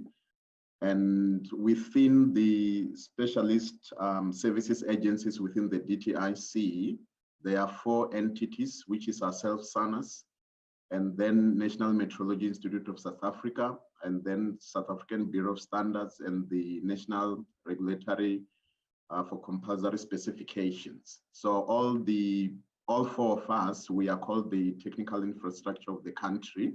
We can move to the next slide where I will show you the mandate of each of the 4 entities. Number 1 is SACNASP. So the mandate of SACNASP is to accredit conformity assessment bodies. By conformity assessment bodies, we are talking to laboratories, inspection bodies, and certification bodies. And we also monitor the compliance to the OECD good laboratory practices for the test facilities carrying out safety studies. And I think this is more relevant now during the COVID time, where most of the big international pharmaceutical companies are busy with the COVID vaccine. But if you look at the way how a product gets developed and before they can even do clinical trials, it needs to be tested on animals for its safety before it can be tested in human beings. So that whole entire system falls under the OECD good laboratory practices. So we are responsible for that function. Then we do have the South African Bureau of Standards, the SABS. Their mandate is to develop, promote, and maintain standards for the country. So for all the standards that we use as an accreditation body to accredit labs and inspection bodies and certification bodies, those can be purchased from the SABS. And of course, SABS, they do have their own laboratories because they run a commercial laboratories. So those labs are also accredited by SACNASP. The National Metrology Institute of South Africa, it's responsible for developing and maintaining primary and secondary standards for South Africa. So in laboratories where they do measure things, all the measurements that are being done in labs, they need to be traceable to international standards, and that can be achieved through the National Metrology Institute of South Africa, which is NISA.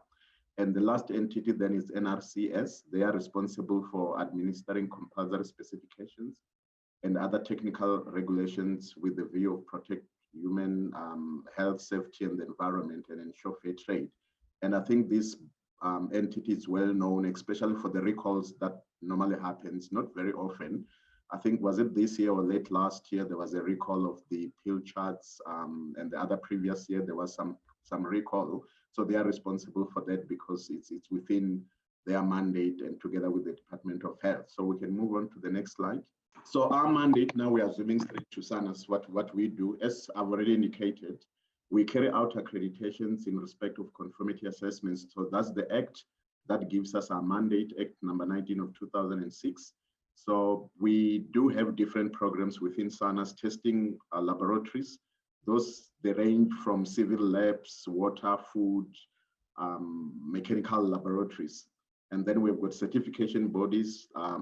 They do management system like your quality management system, food safety management system, and other types of management systems. And then calibration, laboratories, inspection labs. For an example, your vessels under pressure, lift inspections, and triple BEE verification agencies, and medical labs and verification laboratories. So the OECD, of course, facilities, they fall under this group also, although I didn't show them on the slide. Next slide. Our role, as I've already indicated in the previous slide, we carry out accreditation.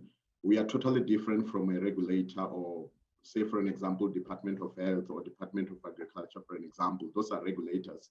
Their mandate is to implement and enforce laws. We complement what they do. We don't regulate, we don't implement, and we don't enforce laws, but we complement what the regulators do. For an example, we have seen in the previous year or so, when there was an outbreak of listeriosis, the labs that we have accredited, they did assist government in terms of when they were trying to track down the source of the infection. So they rely much on the laboratories that are accredited because they can believe the results that are coming from those labs. So that's what we do. We complement the work that is done by regulators or government. Next slide will just show the industry, how it works. If you look right at the bottom, the product or services, suppliers, purchasers or regulators, that entire group, their role is to make sure that the products that they produce or products that they sell, they are all safe for consumers.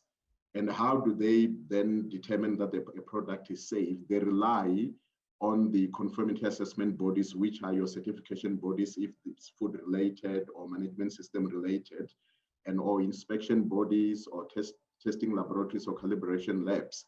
And those labs, in order for consumers to believe the results that are coming from these labs, they rely on accreditation bodies like SACNASP, because our role is to sell trust. Once we've accredited a laboratory, consumers and everyone else, they can basically trust the results that are coming from these different facilities that we've accredited.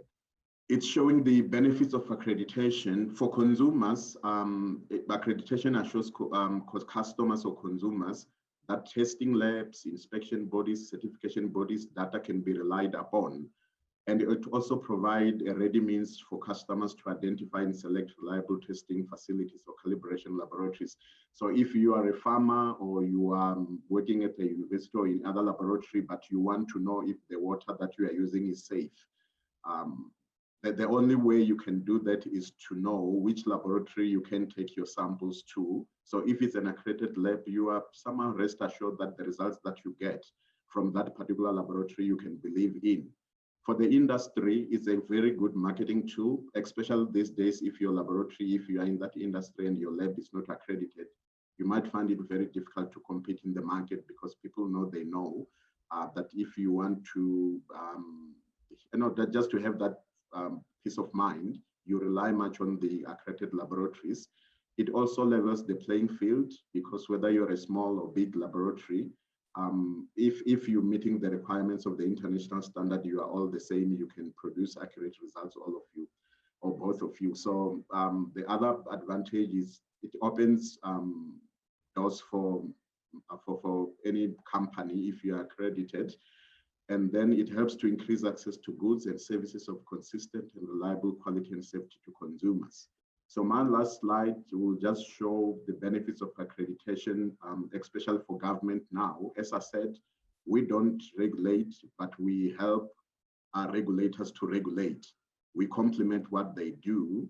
And then what we do, conformity assessment can help government to deliver in its policies. So if you think for an area like in Mpumalanga, where they've got lots of power stations, how do then government tell if the pollution levels are too high?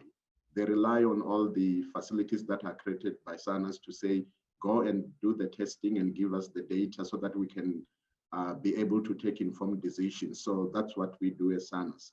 And it also helps, especially with government that have got their own laboratories, they can also get accredited. So it complements what they do, because their job, as I said, is to regulate. So the only way they can do a proper job and take informed decisions is to rely on a body that is accredited, that is able to produce accurate results. And this is my last slide. And as I said, that's what we do. We are the biggest accreditation body in the continent, and we have been like this for the past 3 decades. Thank you very much. Thanks very much, Shadrach. To hear from you. I am just checking. I don't think that there are any questions in the chat at the moment, so we will move on to our next organization. But if you do have questions for Shadrach, please do post them in the chat group. We are also live on Facebook and keeping track of any questions that come up there. So our next organization is Anatech. Anatech recognizes that the competence and skills of our people need continual development through training and empowerment, and that's the responsibility of management at all levels. They offer their employees interesting work and reward them for their excellence, which leads to their company attracting, developing and retaining exceptionally talented people like UKZN graduates. They continuously support the symposium and have exhibited in previous years. So we will now hear from them, and we've got a presentation from Shalene and from Bridget. So I'll hand over to you ladies. Thank you. Hello everyone, I'm Dr. Bridget Calder. I'm from Anatech, and we are the local distributor of ThermoFisher mass spectrometers and peripheral devices.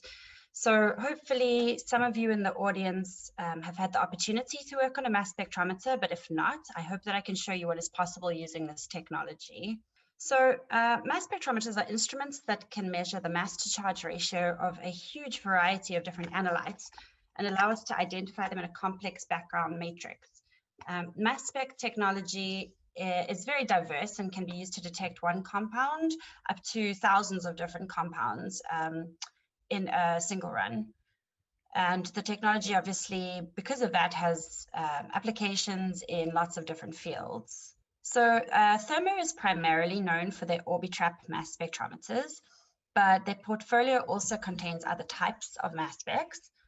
So the simplest kind of mass spectrometer is a single or triple quadrupole type of mass spec, and it is commonly used for routine measurements. The middle machine that you can see there is one of the new Explorers range, and it contains some new mass spec technology that I think is very exciting, and I believe that it will lead to some very exciting research going forward. These new mass specs have a very high resolution and are focused on being very user-friendly as well. And then on the right there are an example of the top of the line Thermo mass spectrometer. It's known as a tri-brid instrument because it combines different types of mass specs into one. And it can perform very complicated types of analyses, for example, MS to the N. So using one of these tri-brid instruments, you could perform structural elucidation of an unknown compound. So if you want to characterize unknown compounds in a very complex background matrix, that's the kind of instrument you would need to use. So any mass spectrometry system needs something up front to separate out your analytes. My specialty is liquid chromatography. Of course, gas chromatography is also an option, but I wanted to mention that there's a new line of Vanquish Core HPLC and UHPLC devices that are from Thermo this year and can be customized to suit a lot of different LC workflows, which is it's really good for kind of work where you have limited time available on the machine, and it's very important that you can get everything done in 1 or 2 runs. Okay, so I'm going to go through some applications on mass specs, just trying to show you what is possible using a mass spectrometer.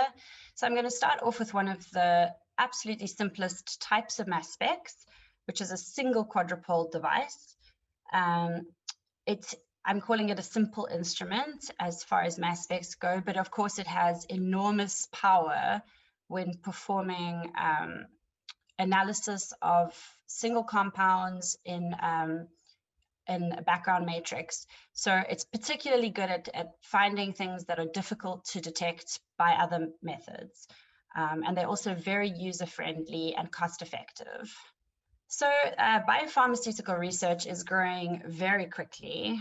And one of the important things that you need to be able to do in the biopharmaceutical industry is to identify and characterize novel drug targets, monoclonal antibodies, antibody-drug conjugates, typically large, more complex molecules. So that sort of application requires a high-resolution mass spectrometer, which of course is covered by a number of different instruments in the Thermo portfolio, which I've listed there. So this workflow over here shows the kind of work that can be done using thermo mass spectrometers in analysis of intact antibodies.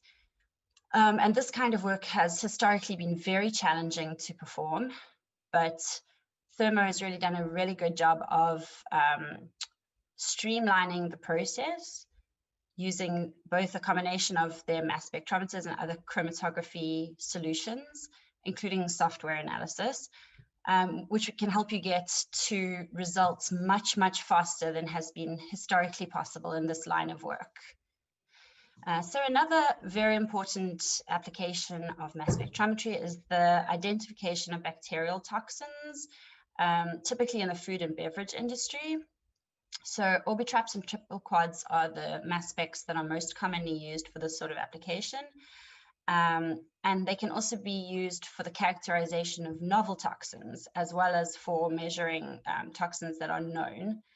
So the great thing about these machines is that they enable simultaneous identification of a large number of compounds in a single run. So you can do something called multiplexing, where you add as many different toxins to a single run as possible.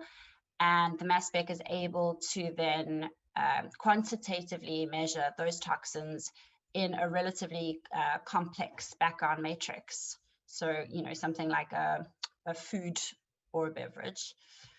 And of course, the ability to multiplex will greatly speed up the ability that you can perform your analysis, which is important in any industrial process. Next slide, please. Okay, so I've reached the end of my talk. I hope that I was able to show you all that a lot is possible through mass spectrometry. Of course, it's a very complex field, and I know that it can be very intimidating as a young researcher if you want to get into something like mass spectrometry. So I would like to also extend my help to anyone who is interested in mass spec or would like to use mass spec in their research for any particular application. Please do feel free to reach me. My details are in the chat over there. And if anyone has any questions while I'm here now, I'll welcome you. You're welcome to ask. Thank you. Thanks very much, Bridget. That was so interesting. I definitely learned some things. I know that Shalene is also here and has posted her details. So for those of you who are participating, those details are available in the chat. So you have a direct line. You can ask anything you want. So I don't see any questions popping up in the chat, but they may still. So we will move on to our next organization that's presenting while that chat keeps going. The next organization is Apex Scientific, and they offer a wide range of innovative equipment for a variety of applications in research and development. They are committed to advancing South Africa to the forefront of technology and innovation, and they are a loyal supporter and exhibitor at our Postgraduate Research and Innovation Symposium every year.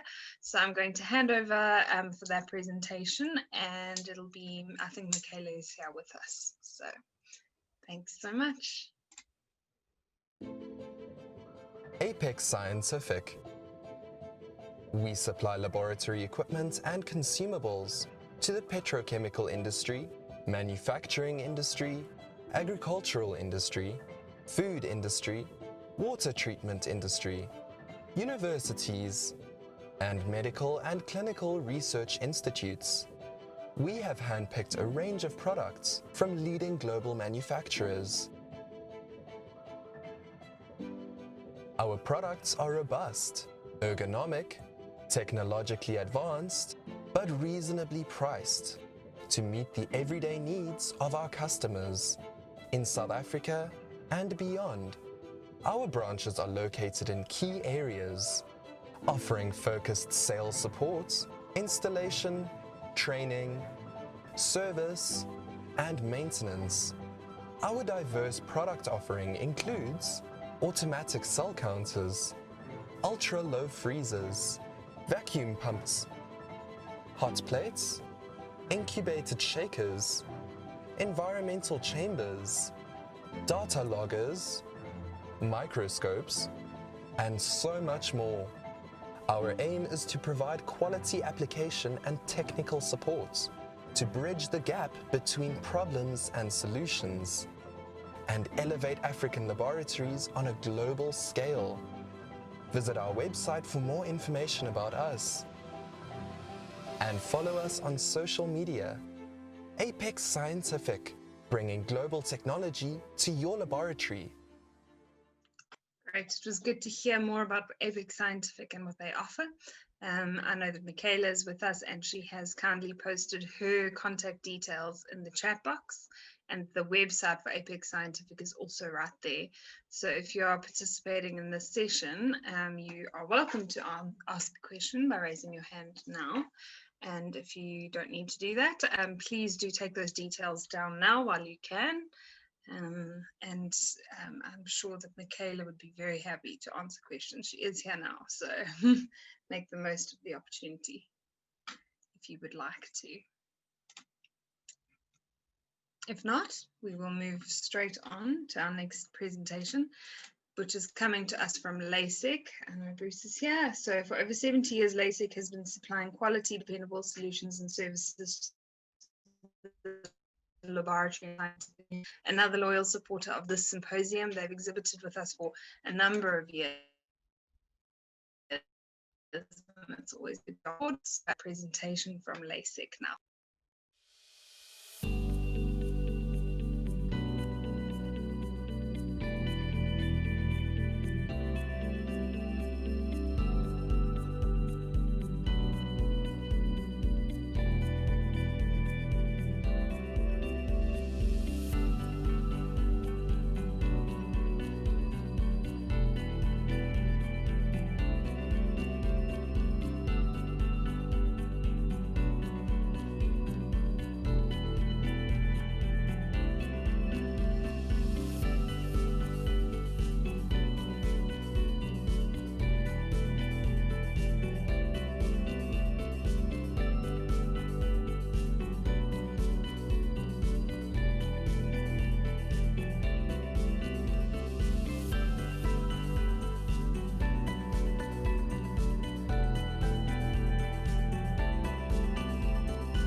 Hi, everybody. Sorry, I think Bruce is just having some technical difficulties on their side in Durban. So I'm Astrid and I'm based in Cape Town. And so Lasec has been in the industry at the moment. It's actually been our 75th year anniversary. The 3rd of December, we've been in business for 75 years. And obviously we service the whole host of services to the laboratory and research industry, from tertiary to industry, pharma, all of that. That's just a timeline basically to show how we've missioned on and gone through the different years within Lasec. So you can move on to the next slide. So yeah, we've got in our company, we move on into different performance in our growth in our company, but I won't go with that details. If we can move on to the next slide, please. Okay, so we have a sales force that services both the local SA market, but also we mission into Africa as well. So all the highlighted countries in the darker green is obviously all the countries that we have actually had business in, and we do actually service. We have dedicated country managers that travel into these countries, and so we do not just the sales side, but also training that we offer in these countries, also installations as well. We cover all the logistics to travel into those countries in terms of getting the orders done and also actually traveling and making sure that the goods arrive. Next slide, please. Okay, so we have an extensive a range of instruments and consumables and furniture. So we basically can cover all the aspects of running a one-stop shop for all laboratories. So we can supply furniture, we send the specs, and we will draw it up and be able to actually give you a blueprint of what we suggest and supply not just the furniture, but also the instrumentation and consumables that is needed within that. Next slide, please. Okay, yeah, we have highly qualified NSF 49 technicians that go on different services training, and we always keep abreast of these things. So we offer great support with regards to training and also servicing of instruments when the need is there for that. We also do have diagnostics. So in that sense, we provide kits for different types of diagnostics that is needed to test different types of for HIV and those things. And these kits, that is what we pack locally, and we are accredited and we send that off as well. We also have an education department, which we also service the whole of South Africa and the rest of and Africa as well, with obviously aligned to the curriculum of South Africa, and we create these educational kits for homeschooling, but also for educators that helps to grow the science and maths in South Africa, which we obviously believe is something that's so vital to make sure that we can support that as well. Next slide, please. Okay, so we have, yeah, we're operating in 32 countries throughout Africa, and we've been doing that for over 20 years that we've been doing that. So we're quite well established there. We've been accredited to do technical for accreditation for volume and mass in meteorology, and then temperature as well. So we do have our ISOs for that as well. We've got a pipette facility on site in Cape Town and in Johannesburg, where we can actually that we have our pipette calibrations and repairs that we do both in Cape Town and in Johannesburg.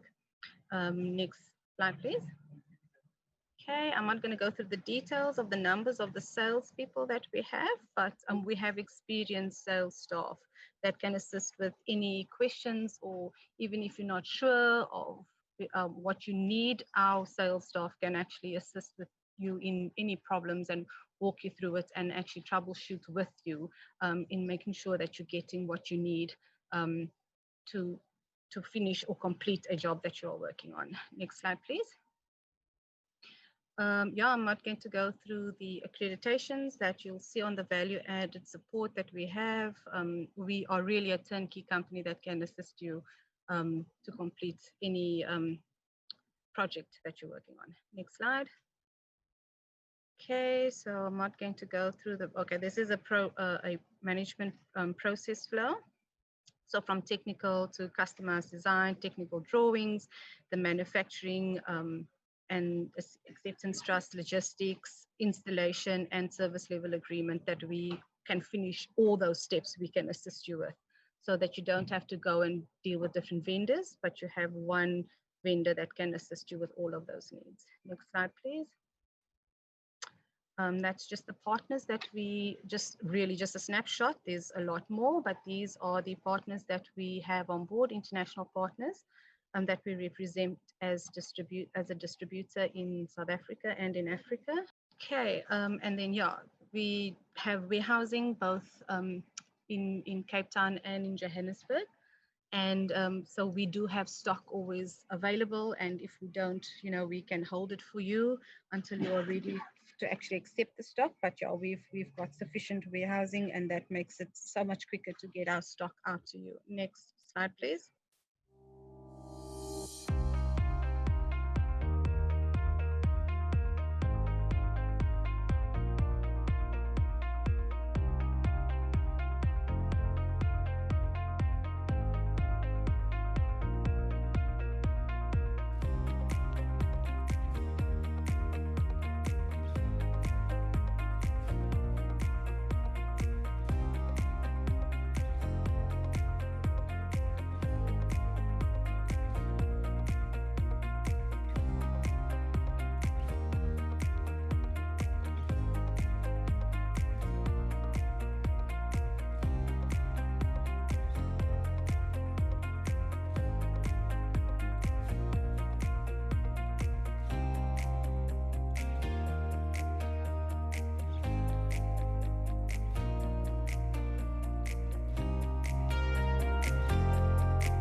Okay, thank you. Next slide. Okay, we've got a diagnostics video that we can actually play now that will talk to the slide and show you the kits, well, not in detail, but we'll give you an overview of the kits that we can assist with. So you can play the video, please, okay, this is the education. Welcome to the Lasec Diagnostics Dry Blood Spot Sample Collection video. My name is Mandima Mguli, a Master's in HIV/AIDS Management graduate. This video will assist in guiding you on the importance and fundamentals of dry blood spot sample collection. This will ultimately assist you in providing our patients with the health care they need.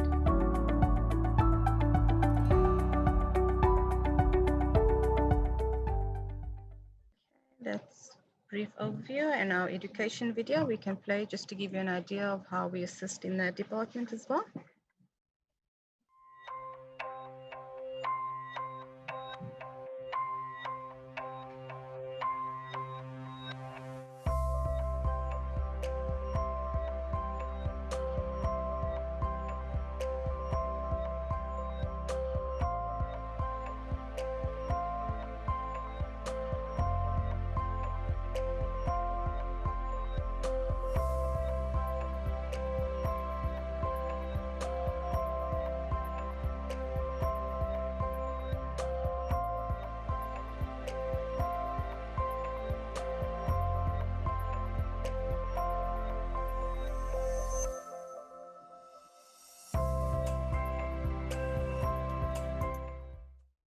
Can skip the diagnostics.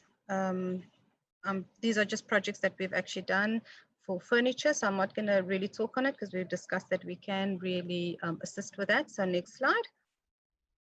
That's what it looked like when it was done. Next slide. And if I'm correct, that should be the last slide. Thank you very much. If there's any questions, you can just pop it in the chat or just contact us and we will happily assist you.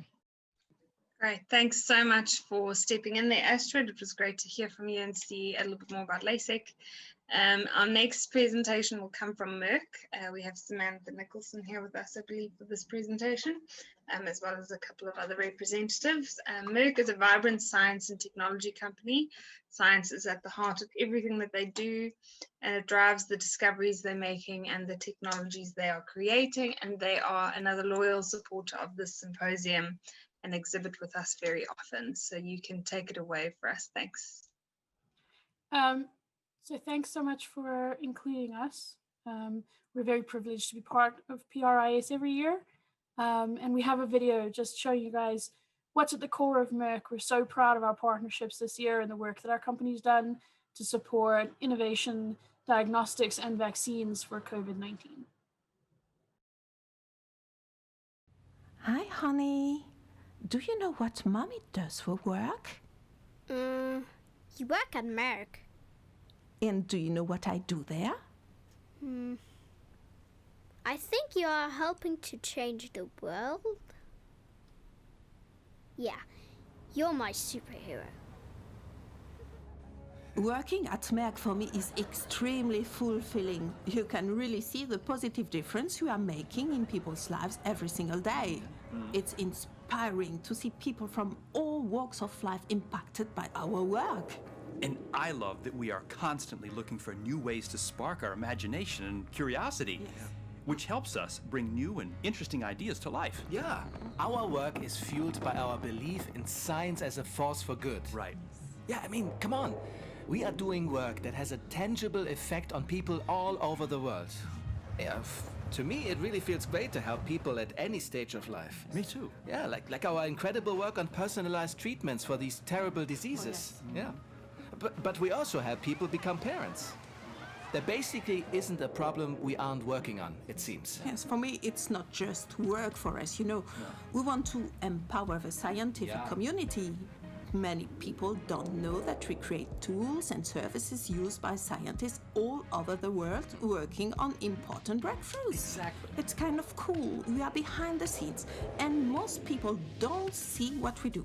But you actually help make science smarter and more efficient. You're right. And I like that our science is invisible. It means we are literally in technologies that billions of people use every single day. And even multiple times a day, you know? We're making it safer for people to get to work or get home to their families.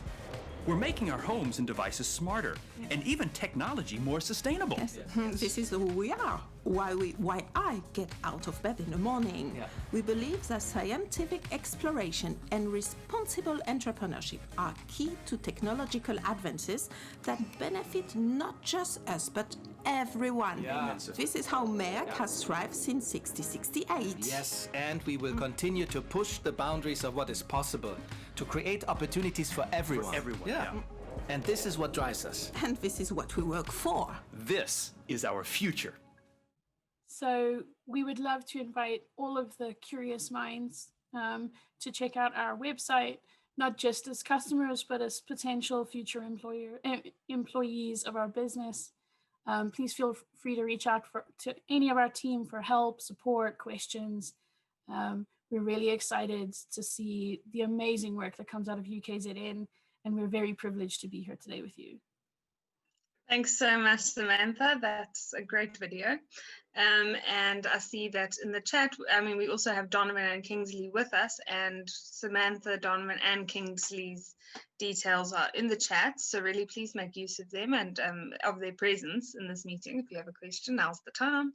And there aren't any questions in the chat yet, but you're welcome to post those. We are also monitoring the Facebook live feed just to check that no one's got any additional questions.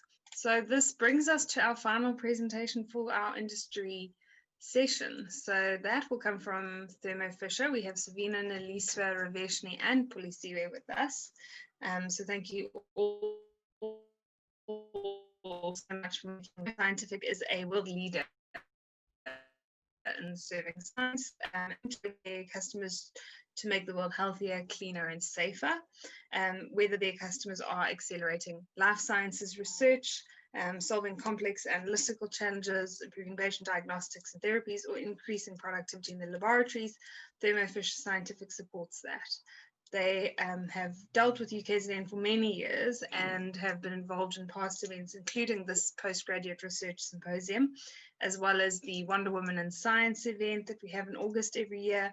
And they continue to be a trusted partner to UKZN staff and students. And tomorrow at the final session, one of our lucky draw awards, a gift voucher, will come from ThermoFisher. So please do join us for that session tomorrow and don't forget about it, 2 o'clock. But for now, we will I'm going to hand over to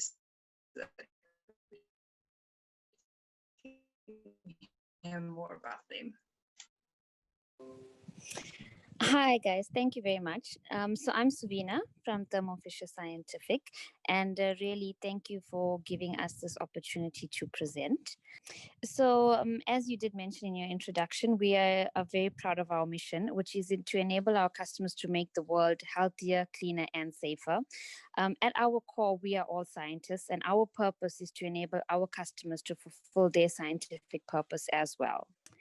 So, through our portfolio of brands, which I'm sure a lot of people are familiar with, these include the Thermo Scientific, Applied Biosystems, Invitrogen, Fisher Scientific, and the Unity Lab services. We offer an unmatched combination of innovative technologies, purchasing convenience, and comprehensive services. So as you can see, we're involved in a variety of fields. These include the healthcare, the life science, applied markets, the pharma, and biotech. So no matter what area of science you're in, we believe all customers make an impact, and we are here to offer solutions to those different areas. So today we're basically going to focus on the life science solution portfolio. Thermo Scientific has a wide array of portfolios, but just to make relevance to specifically what UKZN generally focuses on as well, we'll be talking about the life science solutions. So with science touching every aspect of our lives, our life science solution can help deliver comprehensive technologies and services. We provide the complete range of capabilities you need to do all your important work. We offer comprehensive products and service offerings across our 5 brands within the life science group. So I'm sure these are also familiar to a lot of people. These include the Thermo Scientific, Applied Biosystems, Invitrogen, Gibco, and our Ion Torrent range. So all of those brands cater for the needs within the above areas of research. So as you can see, we are involved in, specifically within life science, we are involved in bioscience, genetic science, sequencing, bioproduction, general lab products, and lab chemicals as well. So this is just for you to get an idea of who we are. So for the KZN region, these are the people that are here to assist you. So at the top, you have myself and Polly. We are your main points of contact for all queries. And below is our technical and application specialist, who will also be talking to you shortly. So we just want to show you that together we form one team that is always able to assist you with anything you need. So I'm now going to hand over to Neliswa, who will cover our bioscience range of products. Thank you, Stina. You can please go to the next slide. So that would be me. I'm Neliswa Tlavatsi. I'm the technical sales specialist, as Sabina has mentioned. And my colleague Raveshni will be speaking as well. And then if you can go to the next slide. That's my colleague, Joshin, as well. He's our field application specialist who's based locally to assist you as well. Next slide, please. So as I mentioned, I am a technical sales specialist. I focus on molecular biology within the biosciences. So I will speak to you about one particular workflow for the sake of this session. Next slide, please. So within biosciences, before we go into the workflow, I just want to highlight what we can assist you with. We can assist you with different aspects of biosciences, from cell analysis to molecular biology to synthetic biology with CRISPR work. So this just highlights a very high level review as to what we can assist you with. So the easiest way to say is what you do in biosciences, we can most likely assist you, either from a technical point of view with reagents, instrumentation, and support. Next slide, please. So the workflow I'll look at for today's session will be endpoint PCR, and I'll walk through step by step to show you what we can assist you with as well. And just to highlight certain points where we can show you where we are quite innovative as well. Next slide, please. So for the extraction side of things, whether you require extraction with an instrument or with the reagents in the manual fashion, we can assist you. With the instrumentation, we have our Kingfisher range. And on the manual side of things, we have our reagents such as our Purelane kits, our GeneJet kits, and our MagMax kits. With quantification, we can assist you whether you have a nanodrop or if you use a qubit for more focused quantification with a fluorometer. And that is particularly our qubit flex, which is a more high throughput version of our qubit system. And next slide, please. Next, we can assist you with cDNA synthesis as well. So we have a wide array of solutions with that regard. Next slide, please. And with amplification, we can assist you not only with the instrumentation for thermocyclers, but also with our reagents as well and our plastics. Next slide, please. And from electrophoresis, we can assist you with the actual instrumentation. We have more innovative and small compact systems that would replace what you'd consider a gel dock system. Next slide, please. And just to summarize where we can assist you from, not just with regards to the instrumentation, but also with other aspects of your PCR workflow.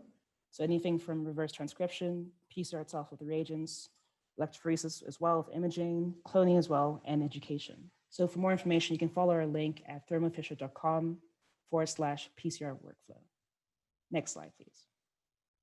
I'll pass on to my colleague, Raveshni. Thank you, Nelly. Hi, everyone, and thank you for joining. As Neliswa mentioned, I am the technical sales specialist for cell imaging and protein analysis at ThermoFisher Scientific. So I'm just going to walk you through some of our protein analysis solutions, as well as the cell imaging solutions. So if we look at the Western blotting workflow, you'll see that it's comprised of 3 major steps, which is your separate, transfer, and detect. And we provide solutions for each of these steps, which streamlines the Western blotting workflow.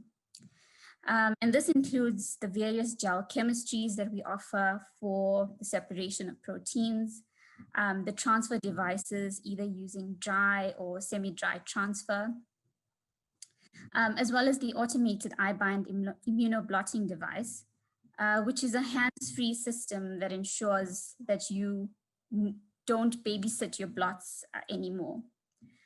And lastly, we have the iBright imaging system, which enables you to easily capture Western blots and gels faster. Thank you. Next slide, please. With regard to our cell imaging range, we have the EVOS imaging systems. So the EVOS imaging systems are compact and very user-friendly, and they help you to achieve publication quality images. The EVOS family includes 3 fluorescence microscopes, as well as a basic tissue culture microscope called the EVOS XL Core. So a key feature of the EVOS microscopes is the lack of eyepieces, as you can see from the slide in front of you. So instead, the EVOS systems use a large monitor to visualize samples. And this allows large groups to view data at the same time. So this means that you don't have to share eyepieces anymore. And the compact design of the EVOS allows you to place the system inside a biosafety cabinet as well. And you don't need to change or modify your biosafety cabinet in any way. The fluorescence microscopes, the EVOS M5000 and the EVOS M7000, are capable of live cell imaging. So you can do this by easily connecting to an onstage incubator. And so the onstage incubator provides the optimal conditions for temperature, humidity, as well as gas control. And if you have any further questions, you can always feel free to contact. Thank you. Next slide.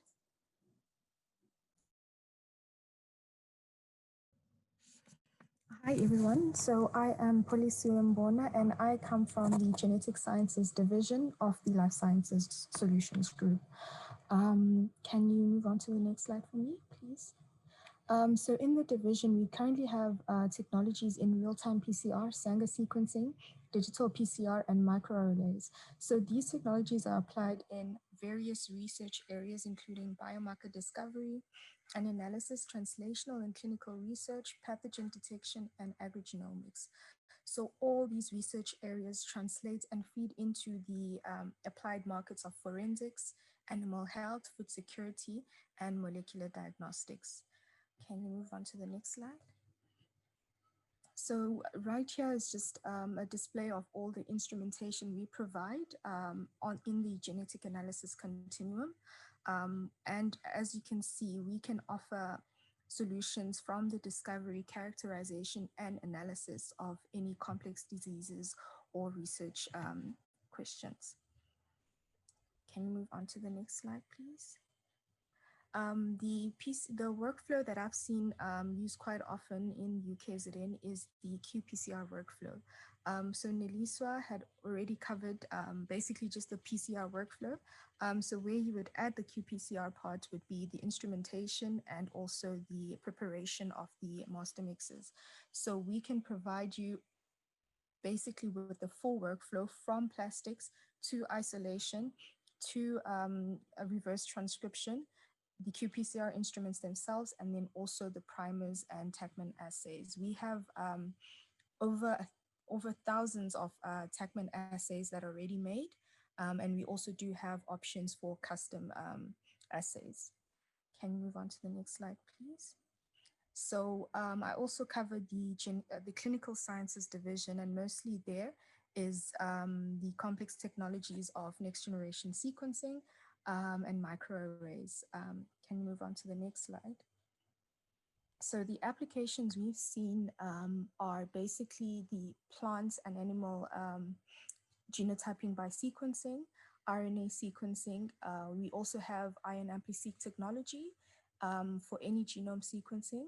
The possibilities also include viral and bacterial typing and also metagenomics. So the huge benefits with our instruments is that you can run various various projects depending on the throughput you need. So with the 4 chips, with the 4-chip technologies, you can actually scale up your research and throughput without actually purchasing a new instrument, which is a huge deal in next generation sequencing. Can you move on to the next slide? So for more information on all of our solutions that we've presented so far, you can go to our ThermoFisher website. I've also put it in the chat just for easy searching. I think at this point we can take questions if there are any.